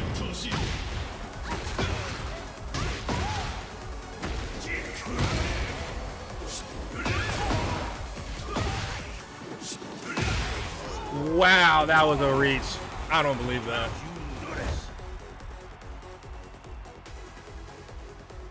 Wow, that is fucked up. Man, he really chased me for that. Get ready for the next battle.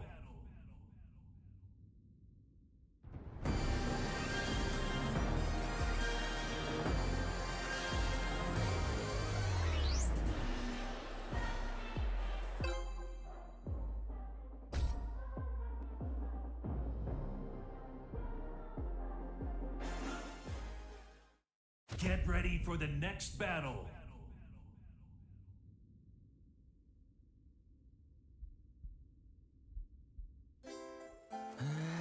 귀찮아. Round one. Fight. Interesting.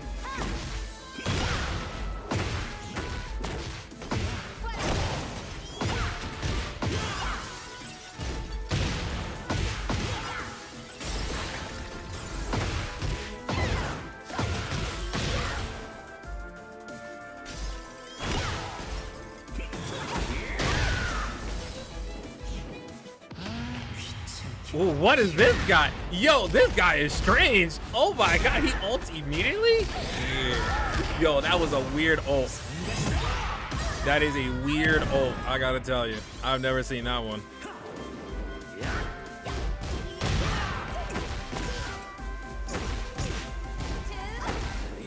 He's very impatient. He's very impatient. I can already see that from the beginning here. Fight.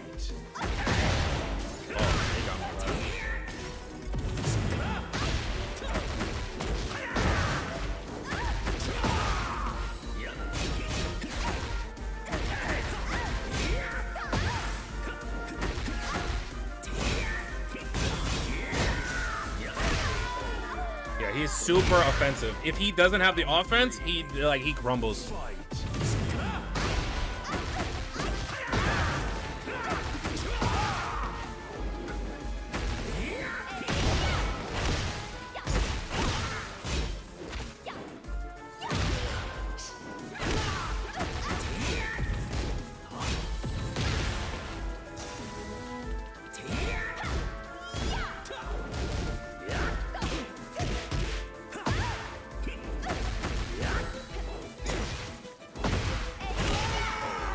he crumbles. He crumbles real easy if he does not have offense.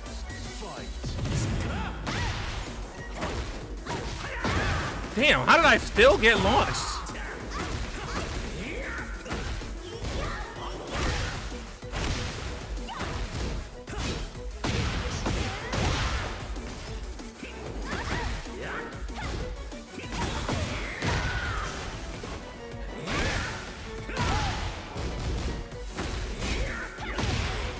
Damn. Final round. Fight.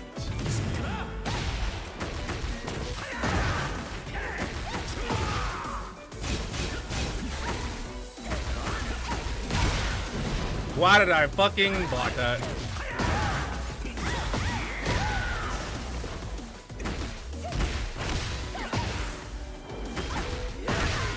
I don't know why I fell for that. I fell for that hard, dude. What?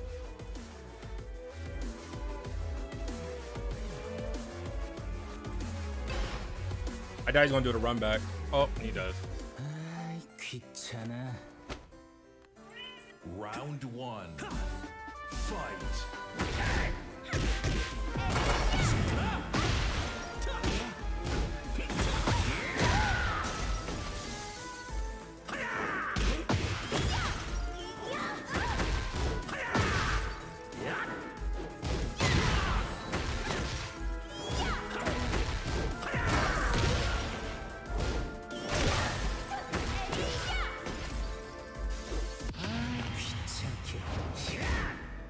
Now I'll get him. Now I'll get him. Round two. Fight.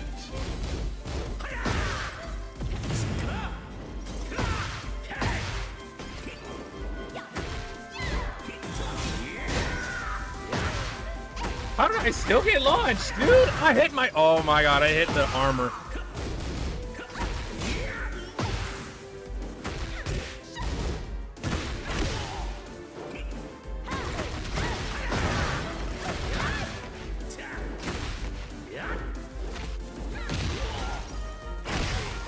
Dude, what the fuck is this shit?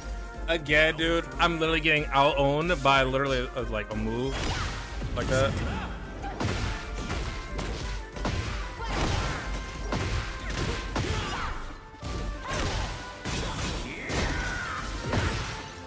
Again, I can't do that?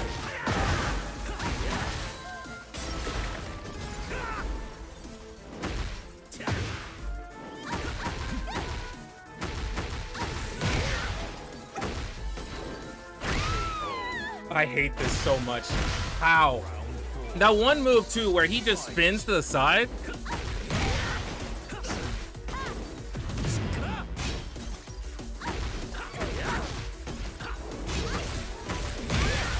I hate that move so much. I'm like, there's no way that like works that way. Works clean too.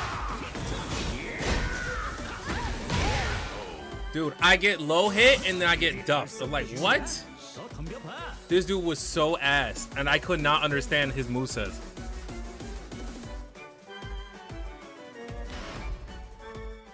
Get ready for the next battle. He literally was like one of the worst players I've ever faced, but because I don't know his moveset like that, I'm like, dude, what is happening?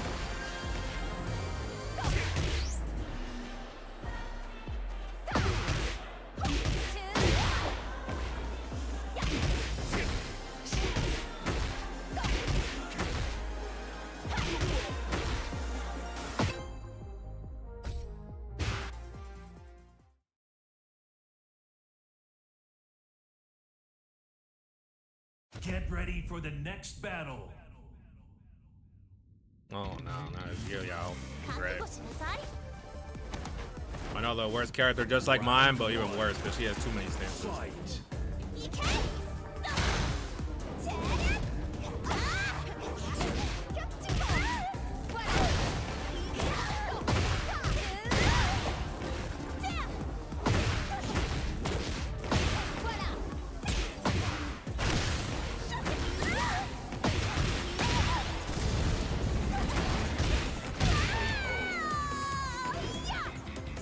Round two. Fight.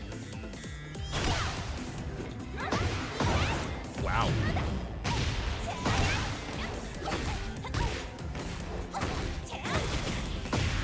What is happening?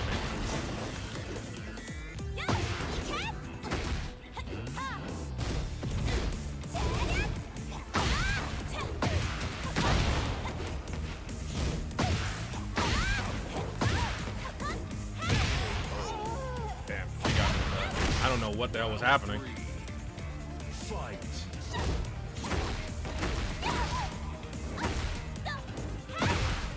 What?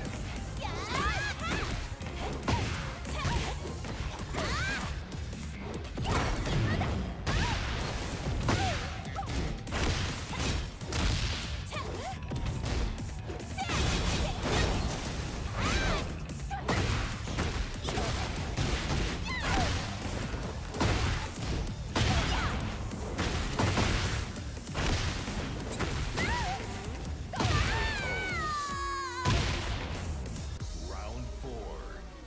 Fight.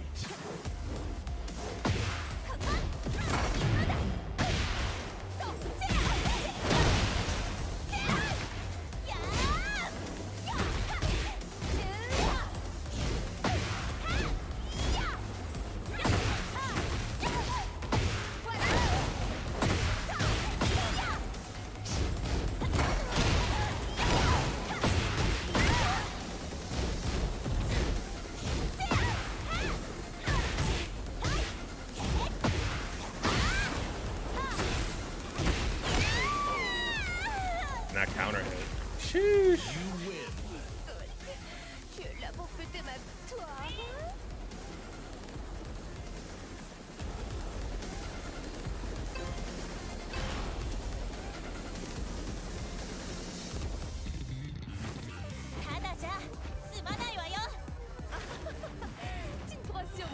Round 1. Fight.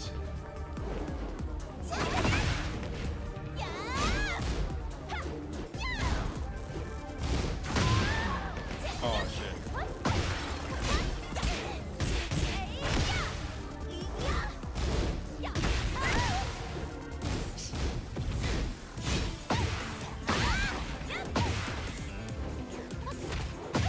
Oh, what the hell?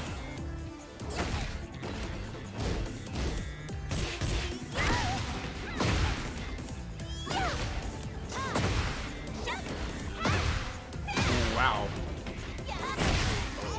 Damn it, I don't even know why I tried that. I still got hit, dude. What the fuck?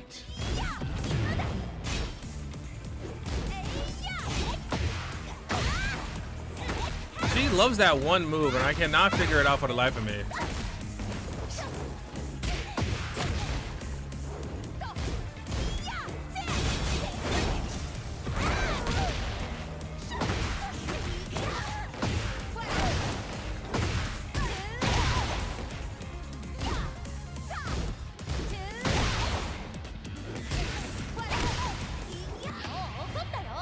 Oh god.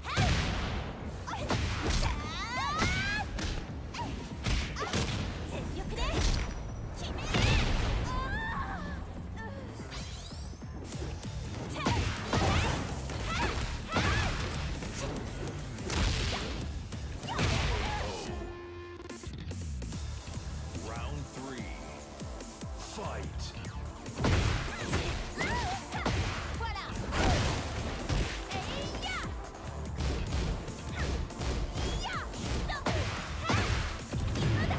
First time she's done that.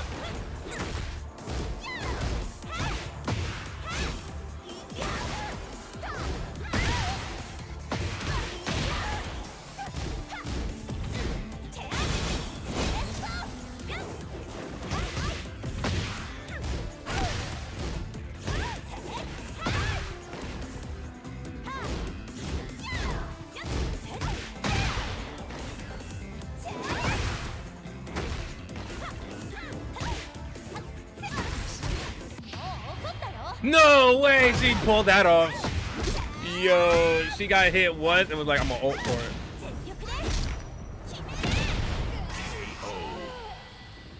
I didn't think she was gonna ult for it again. Round 4. Fight.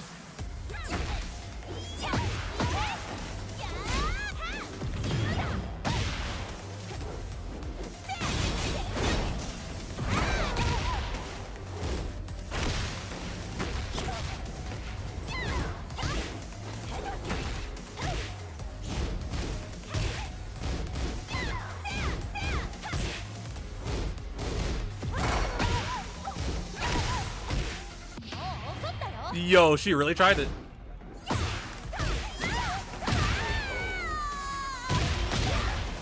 Final round. Fight.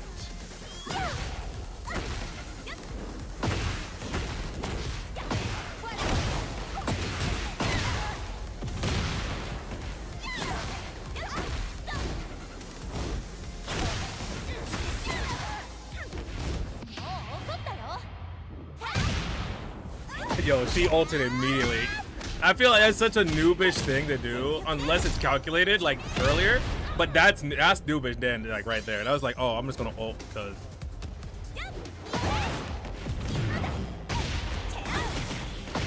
that did a little damage. You're not focusing. Okay.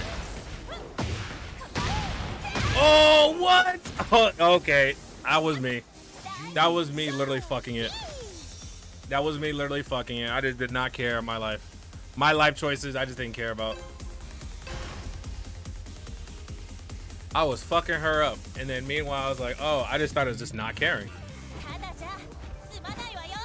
I just stopped caring about what my life choices. I was like, well, that just shows me.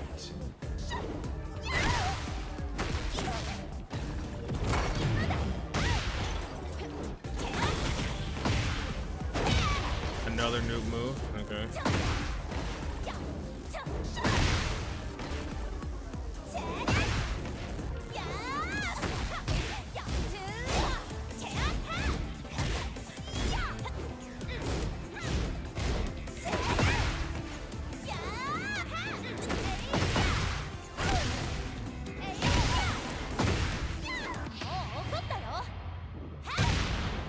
Damn.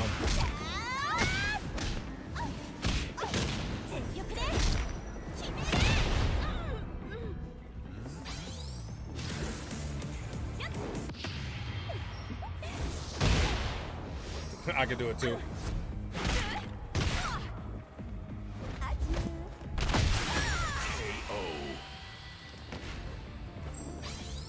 Round 2. Fight.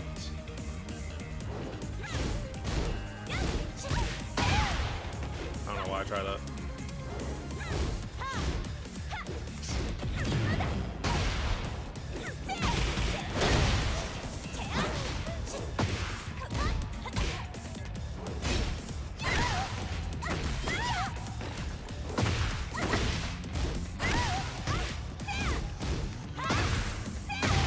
What?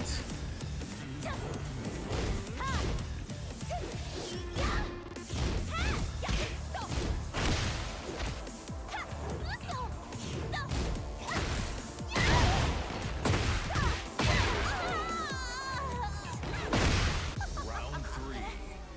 Fight.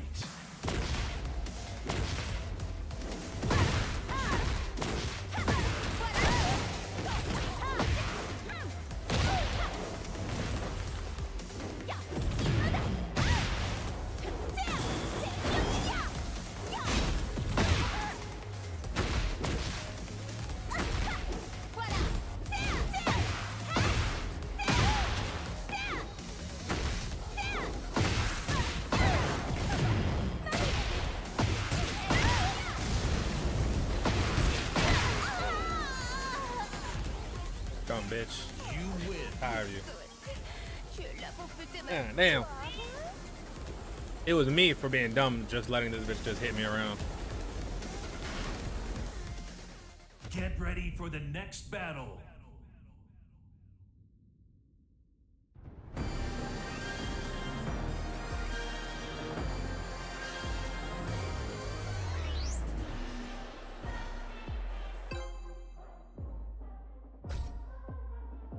Let's see, what time is it?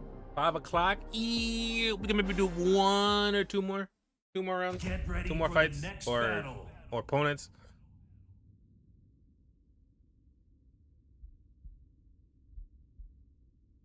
We will see.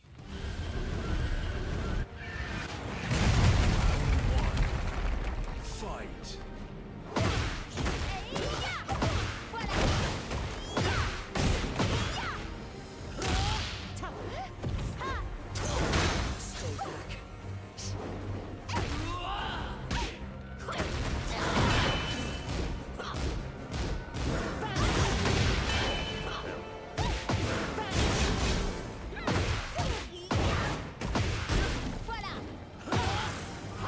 Wow, I fucked that up. It's over.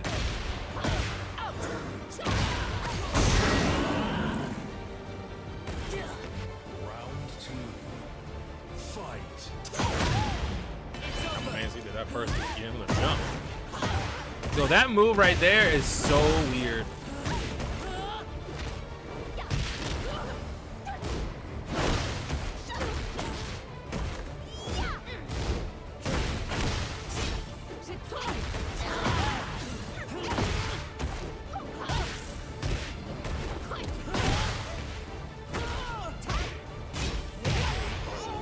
Oh my god. And the problem with her too is like I don't know what moves can I really do because she feels like she's always low.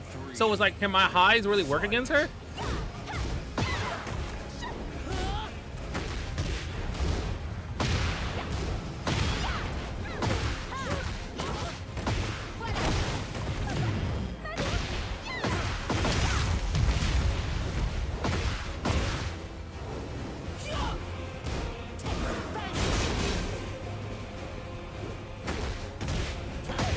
Ow.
Woo, baby. Come back. Come back, baby. Comebacks.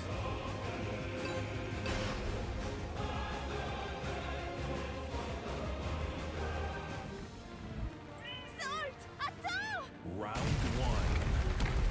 Fight.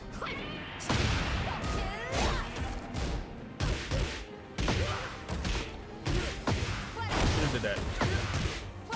Amy, what's up?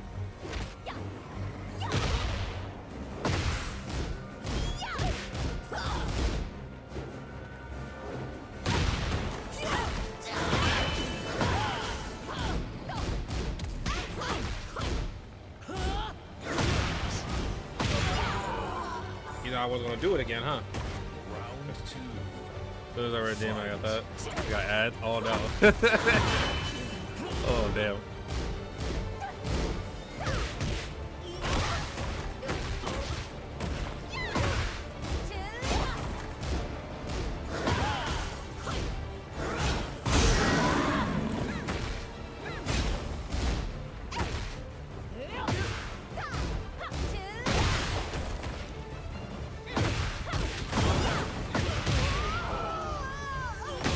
Damn. Round 3. Fight.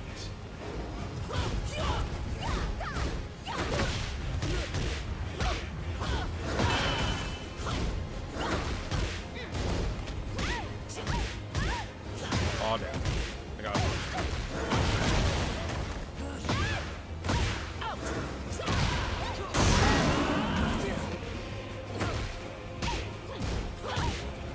Not again. What the fuck, dude?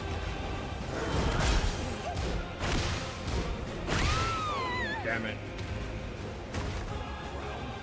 I hate Zafina, bro. Ah!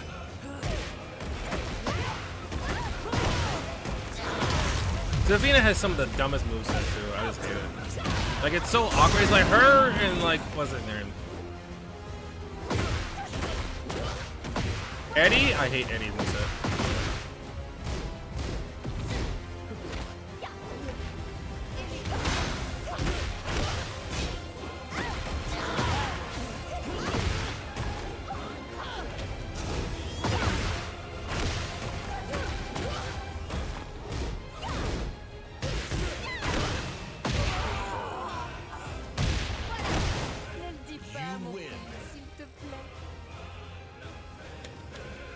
Clapping. I did not give up. I was getting my ass kicked. Get ready I kept for the going. next battle.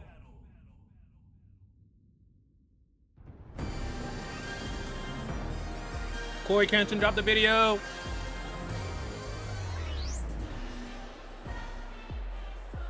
Motherfucker, is that Yuri?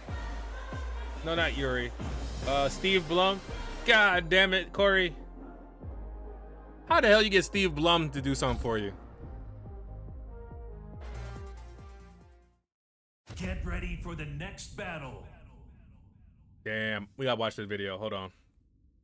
The Raven. All right, we're gonna fight this Raven. I want to take a break and get ready to wind down. Round one. Fight.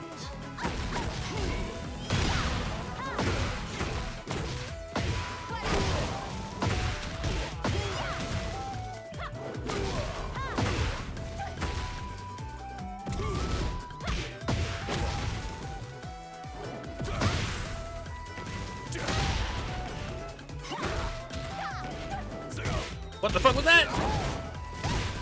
Yo, I hate this game. It's not over yet.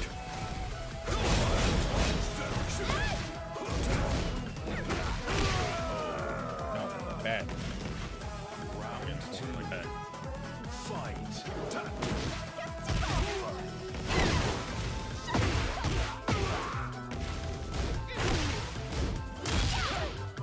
Oh God.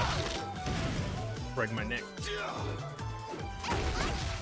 What the? Oh my. What the hell are you doing, buddy? It's weird. Oh,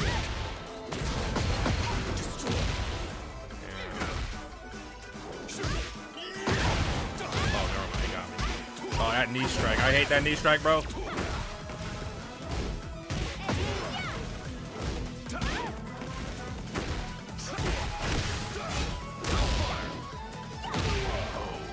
No. Round three. Fight.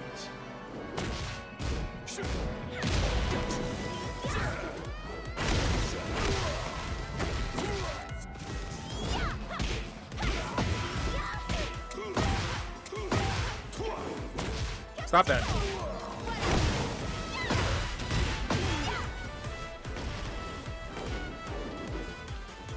It's not over yet.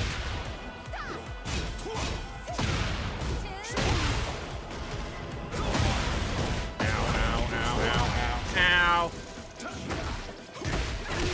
Stop that. Weenie. You win. Stop that. The kitty. Salt. I wish you could customize Salt. That's the one thing I wish they would let you do. Let me customize Salt. Make him a black cat. I want to make him black. I like black cats. Round one. Fight. Or make him an orange cat. Make him Garfield. Ow. I was too far away.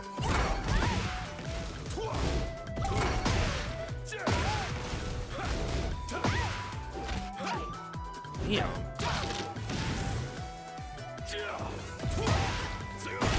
What the fuck? Okay, this guy is just spamming armor now. Armor attacks. Fight.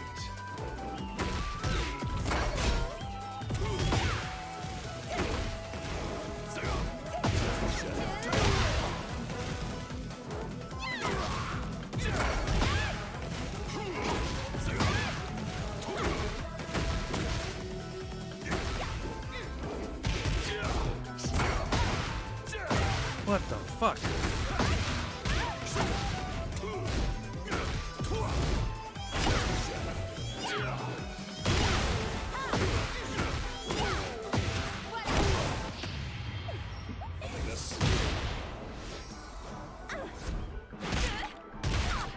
Like, he's constantly doing armor moves, so I got to catch up. Round 3. Fight.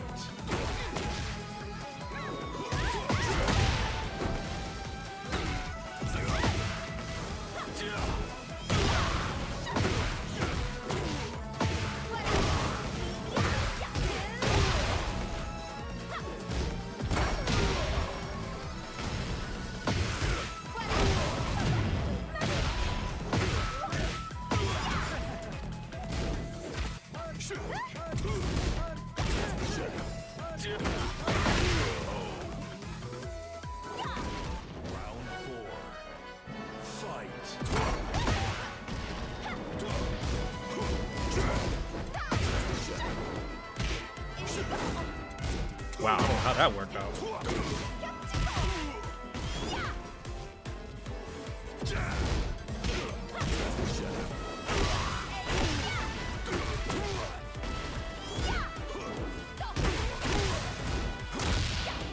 Gotcha.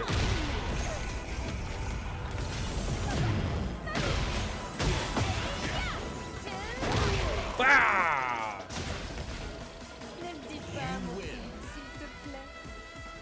Where's my... There we go. Bah! All right, one more. Get ready for the next One more. battle. Depending how this goes, I might get my ass kicked, but it's okay. And then we're gonna watch the Koi Kenshin video, and then we're gonna probably end.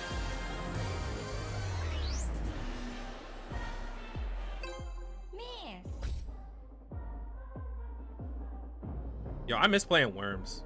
I miss being a kid. Get ready for the next battle. All the little shit in the world kind of mattered. Now everything matters. Like, not everything matters, but there's only a few things you care about. Like earning money and paying your bills. That's the only thing you care about in this world now. It's unfortunate. What the fuck? Why does he have 7 wins?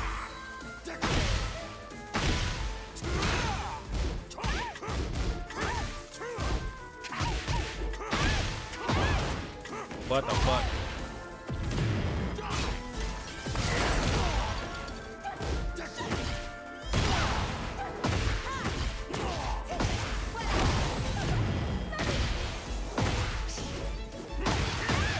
Oh my god.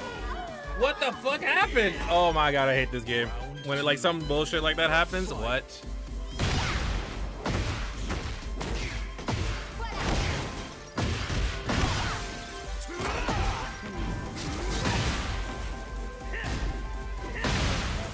What?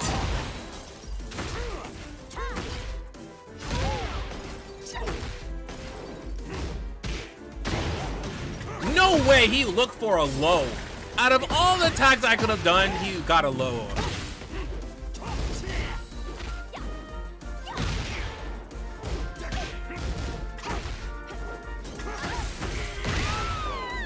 I don't know, what am I doing? Round 3. Fight.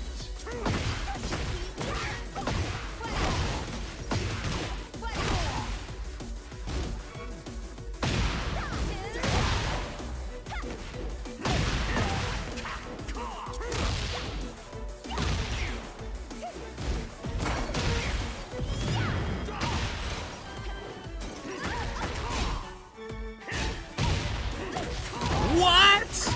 Oh my god, this game is fucking me. It's fucking me. What? I got it.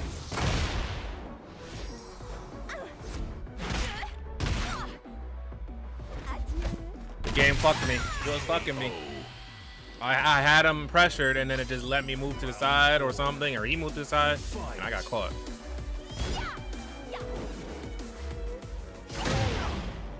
Again.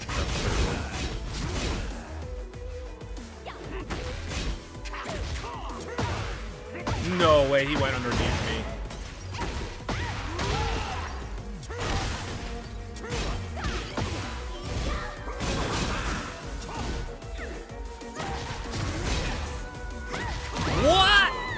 that pushed me into the wall. That was a power push.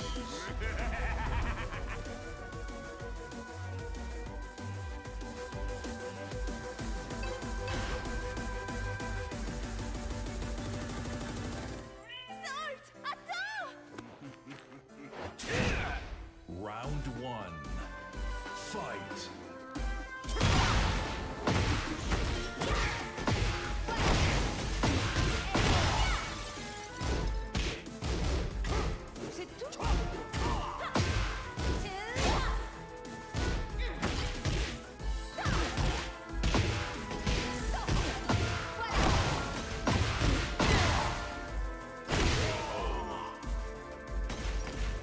Round two.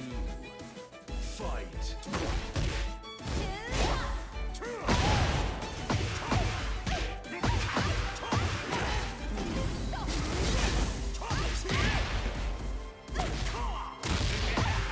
No way I didn't get that. Round three. Fight.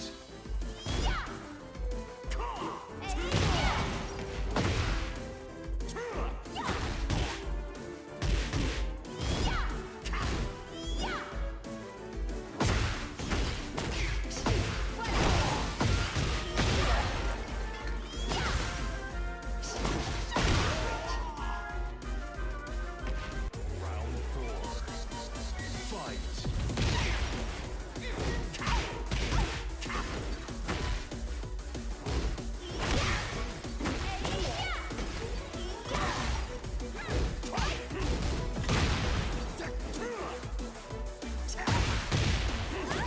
Damn, that crossed my face up.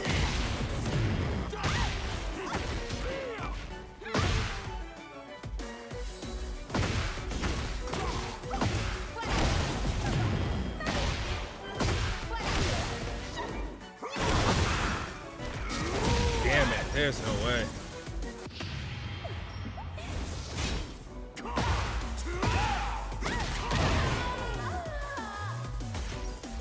Final round. Fight.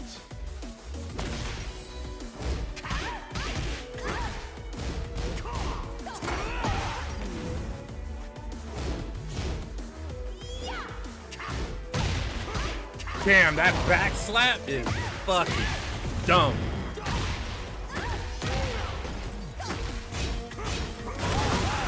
How? I dodged into that. Okay.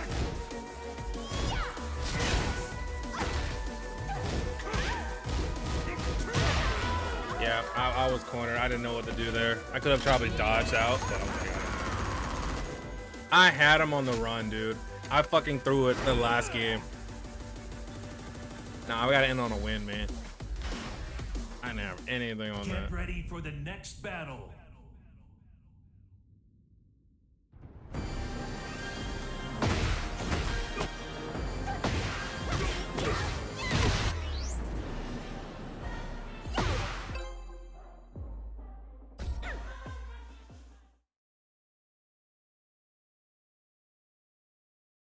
Get ready for the next battle.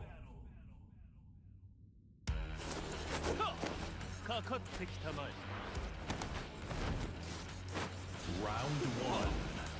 Fight. What?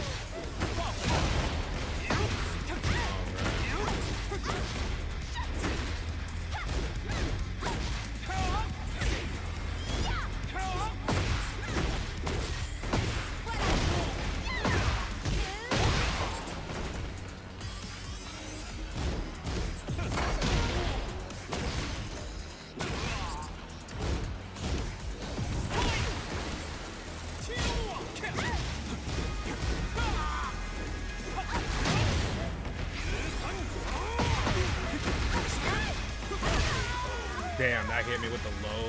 Shit. Round two. Fight.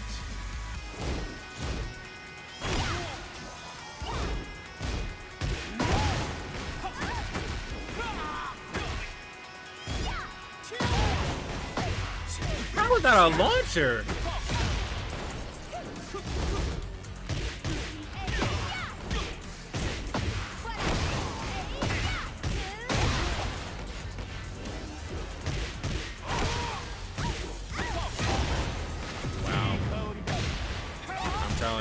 That's what Tekken is.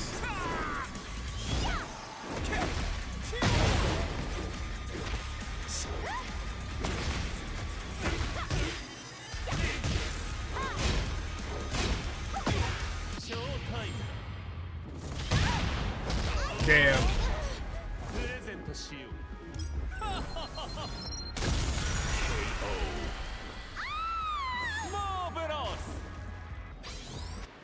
I had him cornered too.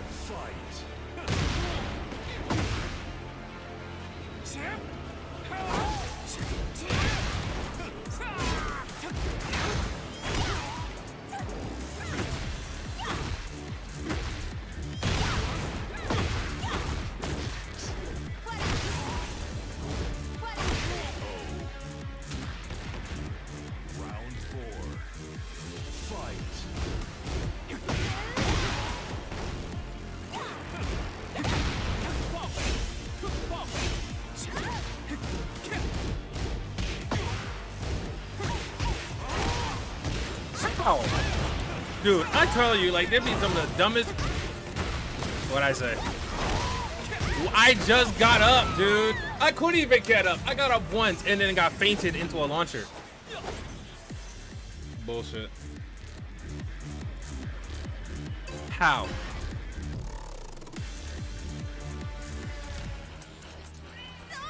Round one. Fight.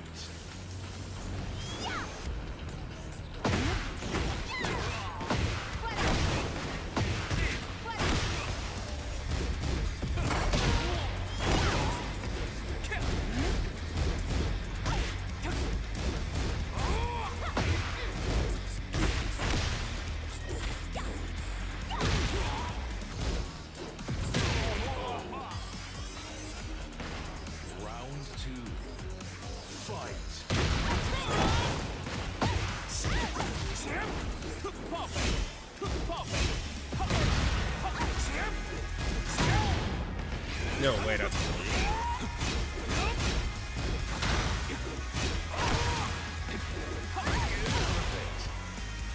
I'm telling you, like, I don't know how Lee works with that. I'm like, no way.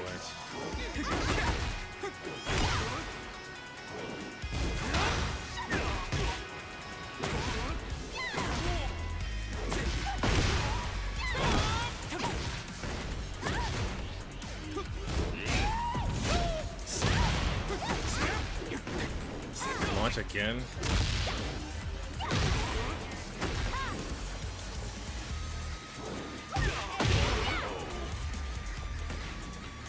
Round four. Fight.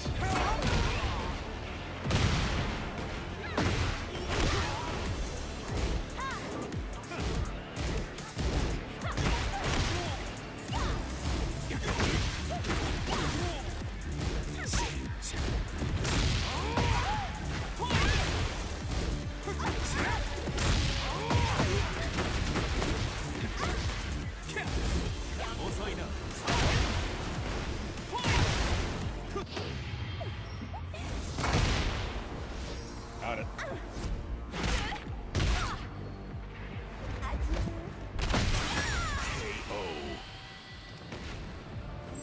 Got it. You win.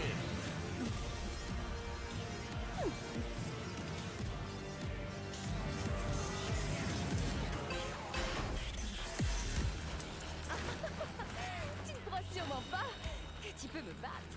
Round one. Fight.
we go. Fight.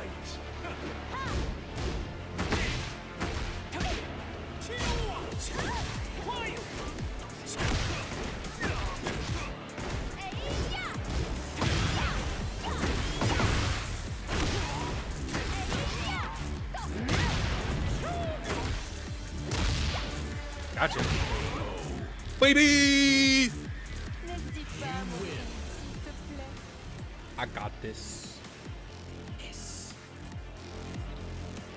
Alright, we're done. No more Tekken. No more ticking. Alright. Let's go listen to the GOAT. Hold on, I gotta grab the URL here. Hold on. Hold on, gotta grab the URL.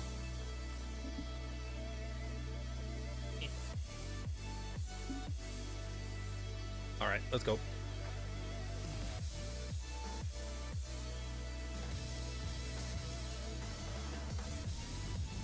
Hold on.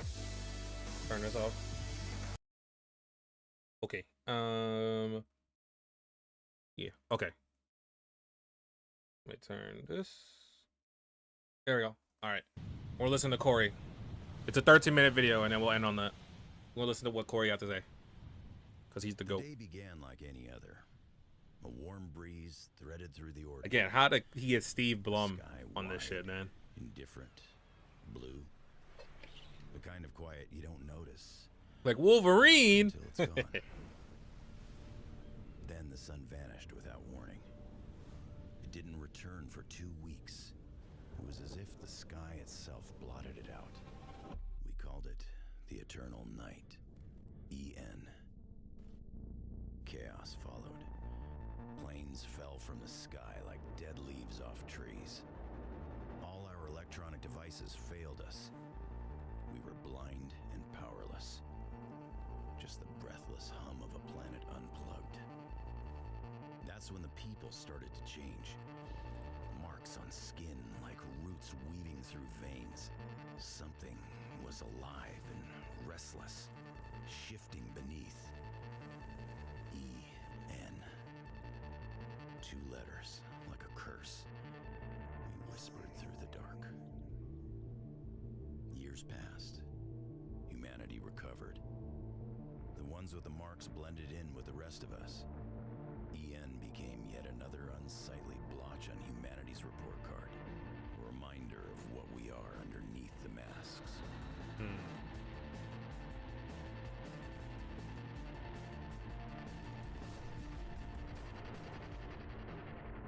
what happens when the monster underneath the mask gains control? What happens when we don't want to pretend anymore? Bam. Hey, volume 2, volume 3 out. I didn't know he had a volume 2 out. That's fire. Fire. Forget. I gotta actually read the books. I actually should read them. His anticipation is insane. The nerves. I'm like so nervous right now, bro. The anxiety. Okay, yeah, I'm ready. Ready. All right, I'm at it now. 5 minutes before I was supposed to hop on a call, sounding so corporate now. I was supposed to have a call with Steve Blum, the guy who voiced my childhood. Tom from Toonami. Mugen from Samurai Champloo, Spike Spiegel from Cowboy Bebop, the list goes on. I couldn't breathe. Steve. Hey, you guys actually exist. This is the guy that I was getting ready to have a phone call with and basically soft pitch Monsters We Make, but just let him know who I wanted him to voice, what the project was about, XYZ. I was just telling Robbie how excited for this call that I was. I mean, you probably hear this all the time. Been listening to your voice since I was a kid. Just super honored to even have this phone call with you. So I'll just stop there. So I want to say thank you to Steve Blum for being a part of a project that has my name on it. And I think a lot of 90s kids who watch this trailer are gonna geek out like I did. I want to give a shout out to Mattis Dovier for directing my vision for trailer 3 of Monsters We Make, and of course my left hand man Robbie for doing everything that you do. You know I love you, bro. One cool thing about being indie is how experimental that we can be with monsters we make. I wanted all the trailers to like feel different, but all exist in this universe. In trailer 3, I wanted to explore the world that New Eden is in. And for the first time, we don't see any of the main cast. We don't see anyone that we know. We just got Steve Blum's buttery voice letting us know what happened and the damaging ramifications that the Eternal Night left behind for the rest of mankind. Now, Monsters We Make is in a very I don't know if Amy, exciting you time, see, I seen your narrative-wise, recent but animation. also That was pretty some of cool. the things that are happening behind the Hope you're scenes still there. that unfortunately I can't talk about. I don't know if you all have been to the site, but Volume 3 is now available. We have our emotionally enigmatic Alpha Captain Liam as we delve into his troubled past via detention. Don't want to give any more spoilers, but we also have merch now, which is very comfortable. Shout out to Vince, my right-hand man, and Devin for coming through with some Monsters We Make heat. And shout out to the models as well for just making this look fantastic. I'm not gonna billboard too much. I feel like I've done that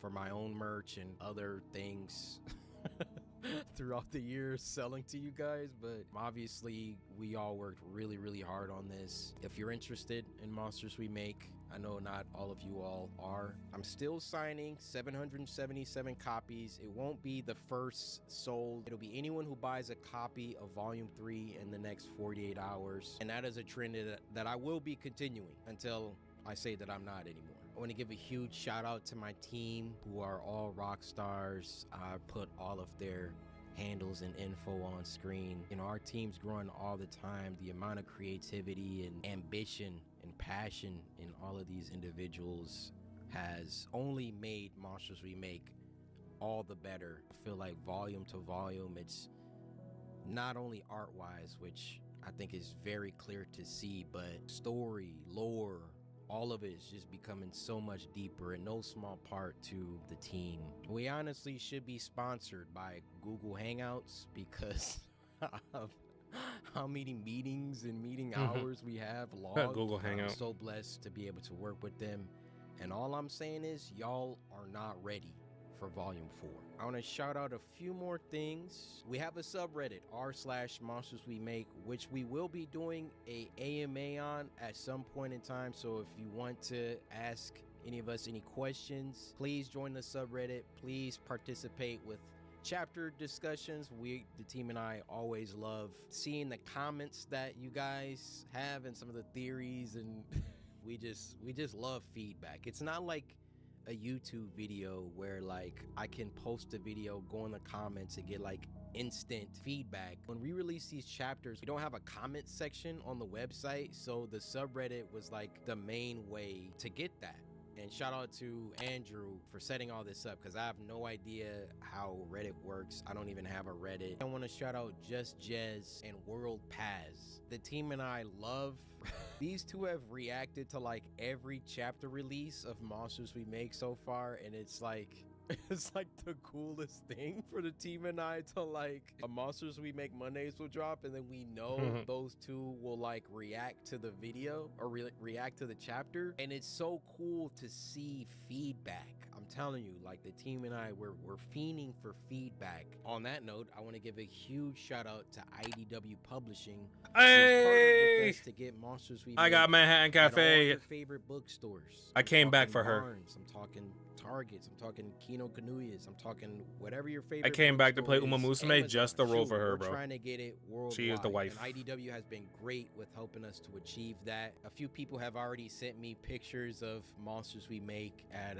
Barnes and Noble. If you go to a Barnes and Noble or any of these bookstores and you don't see it, please let an employee know that you would want to see Monsters We Make in store. But we're slowly trying to get this thing everywhere. So I want to give a huge shout out to IDW Publishing. Now, with all that stuff out the way, I will admit I find it a little hard to make this video because obviously I'm selling you guys Monsters We Make. I'm trying to get you to support it, buy it, take part in it. As excited as I am about Monsters We Make and all the meetings and crazy stuff that I'm doing that I can't even show y'all or talk about, it really leaves a bad taste in the mouth of people who don't see the work. They don't see. They'll see it like the behind the scenes. So it looks like I'm not doing anything, or it looks like there's that's nothing always the really trouble, going on, right? and It's I'm like here to when you promote don't see Monsters somebody We Make. for a My while, it's plate's like, been full what do you be doing? Are you for just lazing around? It's like, no, people be doing a lot of other a stuff. long time.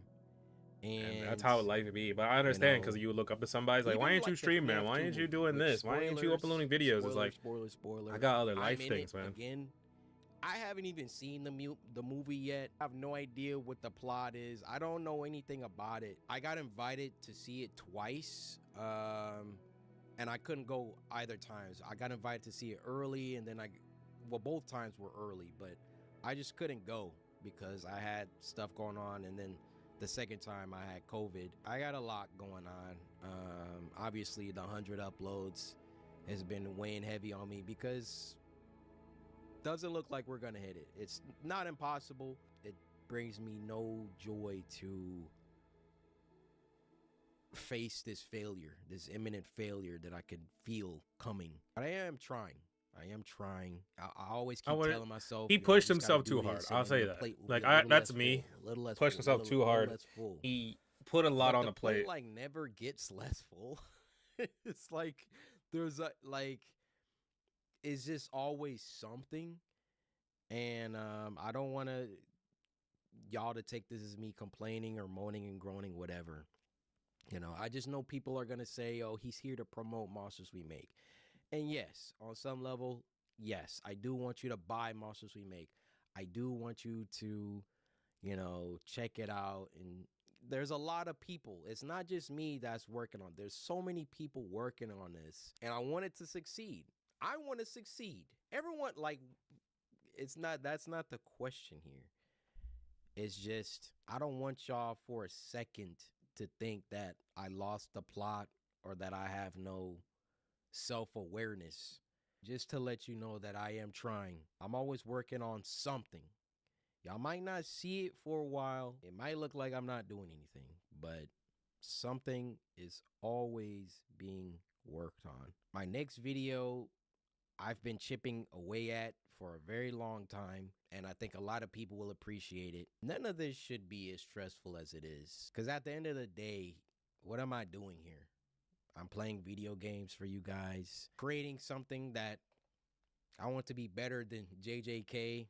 That's an inside joke. Everything that I'm doing here is with the hopes of making people happy, evoking positive emotions and feelings. And yet I feel so stressed. I feel not every day. I mean, it just depends. But I feel like I'm doing something wrong if I'm stressed a lot. Or maybe I'm doing something right. Maybe stress is the cost to put something good into the world. I mean, that does make sense, Doing something good, doing something positive, doing something to help people shouldn't be at no cost. I mean, it should, but the way that the world works is like, if I want to help people, I just can't sit down and think people are going to get help without me doing anything. That requires effort. Effort requires stress. I don't know what I'm talking about. I'm going to get out of here. Hopefully you guys enjoyed the Monsters We Make trailer 3. It literally, that's like 8 or 9 months of work. Damn, it's 9 like months. 2 minutes long. That's really the return here for Monsters We Make. My artists, dude, they're sweating blood, sweating tears, getting these pages out. And you can read these books in a few hours, and this is months of work. It's crazy, but it's really rewarding, and it's really a privilege to be on this side of things and see how the industry really works. Well, that said, hopefully you guys enjoyed the trailer, and I will see you in trailer 4. Until next time, my brothers and sisters. Goated, man. We love Corey. Corey is goated.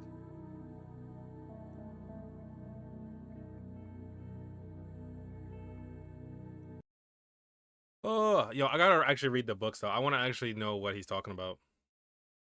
Like, I want to know, like, what's the story must for me, because then that might help me with my potential lore, as well as I would like to make a book of some type.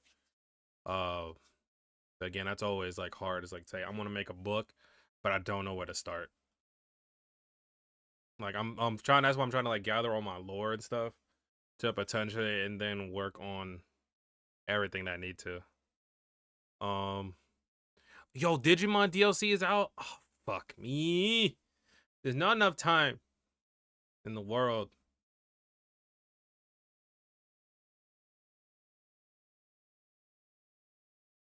Is it out? I don't think it's out yet. No, it's not out yet. Oh, it's not out yet. Okay, I think it comes out the 10th. It's not the 8th. What else is there we can do real quick? I'm trying to see what else, any videos that we could watch before we head out of here. It's not much to watch though. I already watched a death battle though. I didn't know I was going to stream watch it. I already watched the Yuki versus Attempt death battle. We watched it yesterday. Yeah, we watched it literally yesterday on stream.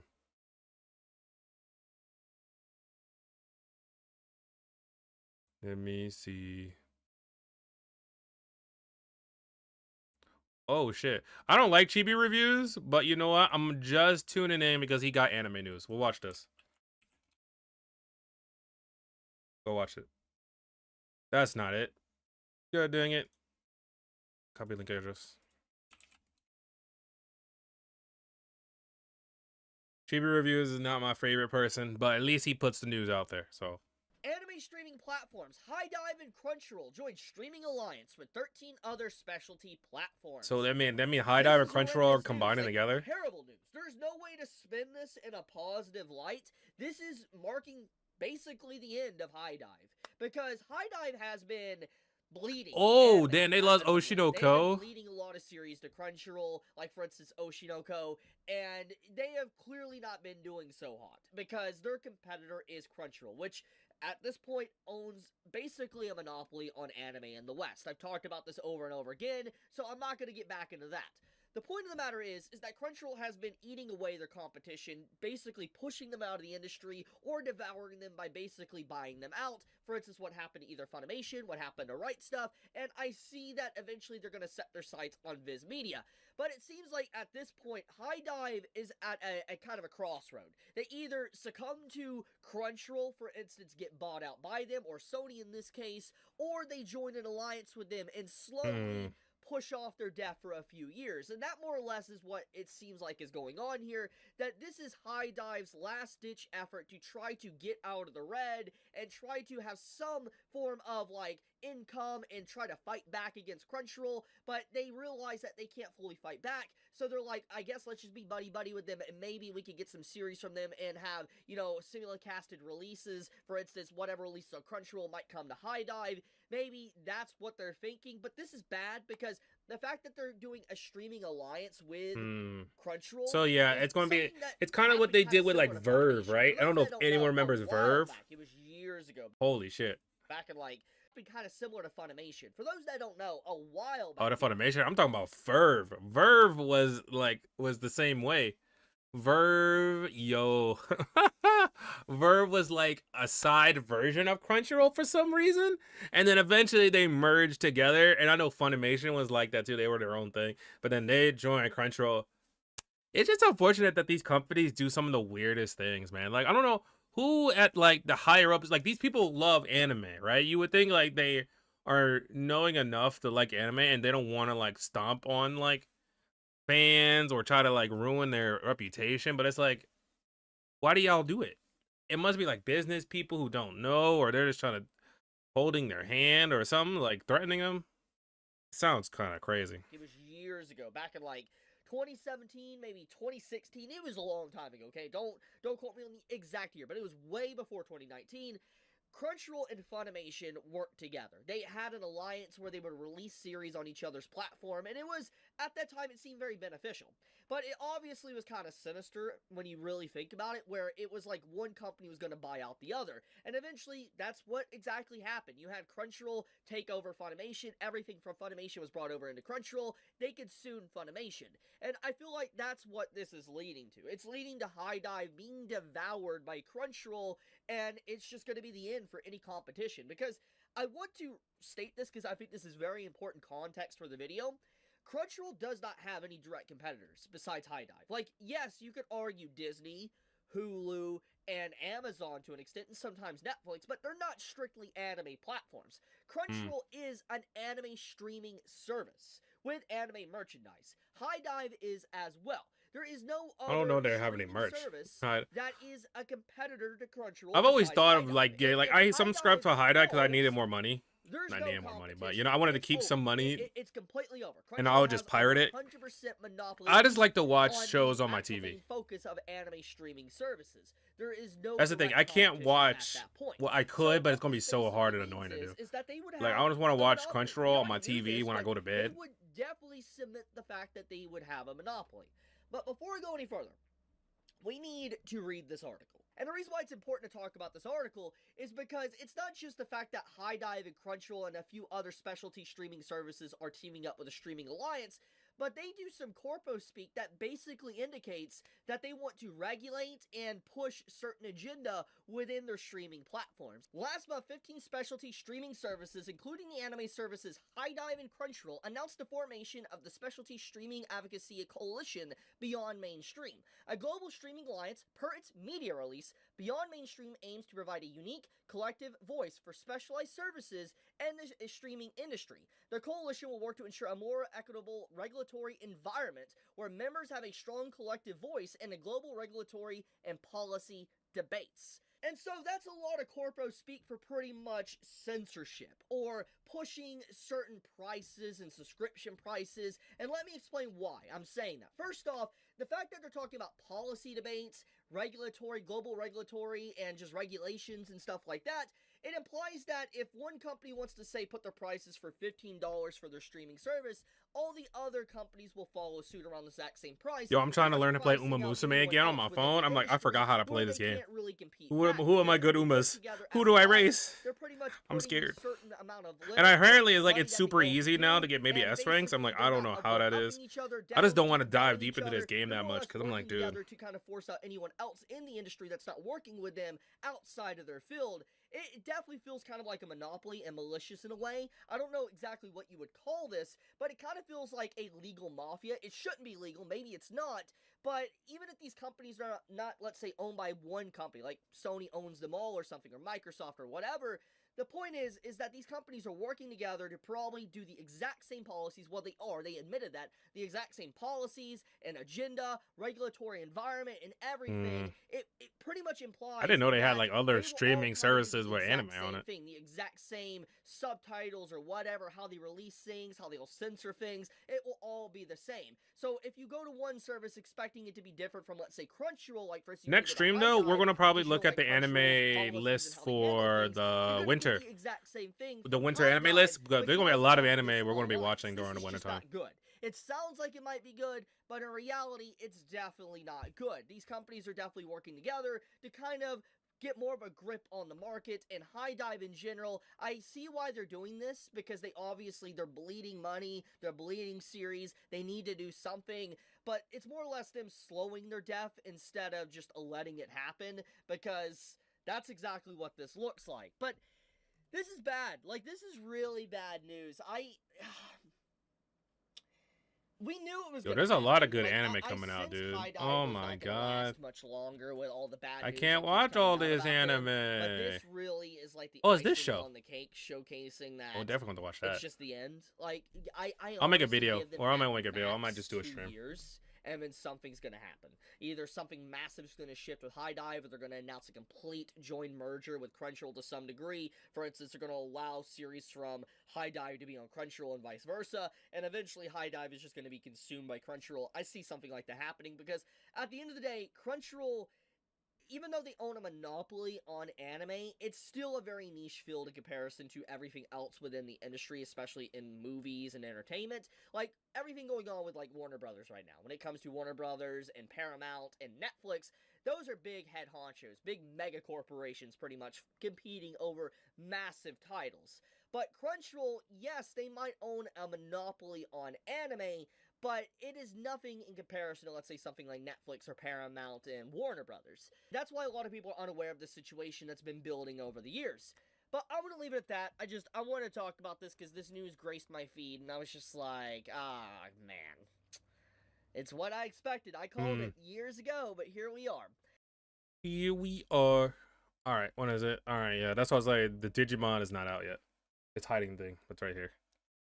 No, I think Digimon comes out the 10th, but we'll stream Digimon. We're gonna stream the DLC when that comes out, and then we'll obviously look at the anime list for next season. But chat. Let me put on the music. There we go. Let's go. All right, chat. We're done for the day. I'm done. This is a very short stream. I usually stream a lot longer, but I don't know. I wasn't feeling it today. That's why I was like, we went in and watched like the Five Nights at Freddy's, Time Lore. And then we just played some Tekken. The problem is now is like, I was going to try to stream during the week, but then my schedule changed again because apparently they don't want me working in the mornings because I was too good at it. I was too good at working in the mornings, so now they want me to go at closing. No, the real reason is because I have a jackass manager that says I don't like closing. Motherfucker, you a whole bitch. Like, why are you on my ear? I just don't like closing. Meanwhile, bitch, we only get off at like 7. What do you mean? You leave at 6. You want to stay like, you don't want to stay another hour? And then fucking, I had the store on live. It was like easy as fuck when I opened that shit, it was easy days. No, now I gotta close again. I don't mind closing in the kind of, but I do like doing the morning shifts too. I like getting stuff done early and then leaving early. But no, bitch ass manager. It's assistant manager. It's not the main manager. Assistant manager. He's a bitch. He just don't want to close. I'm like, you won't just be a whole jackass about this, but it's okay. It's okay. I'll see though. We'll see how I can do more streams. Potentially, maybe in 2026. We'll have to see though. And I want to try to do more. I want to be able to do videos in the future and talk about shit. But I just got to find the right format, and I got to find the right time to do shit like that too. It's because the only problem is that I value my sleep more than anything. And I know a lot of like VTubers and stuff sacrifice sleep to do like editing or do videos and stuff for their channels. It's like, nah, I value my health over anything else. I like sleep, and sleep is so important to your health. So that's the only thing. But chat, I'll see you guys next time. I love and appreciate y'all. Y'all have a good one. And I'll see you guys on Twitter. I'm gonna do some more roles for Uma Musume. And I gotta watch the anime too. I haven't done any of that. I gotta catch up on anime. That's what I'm probably gonna do after this stream. I'm gonna watch some anime on Netflix or whatever I gotta do. I gotta catch up on shit. But y'all have a good one, chat. I love y'all. I'll see you guys next time. Bye.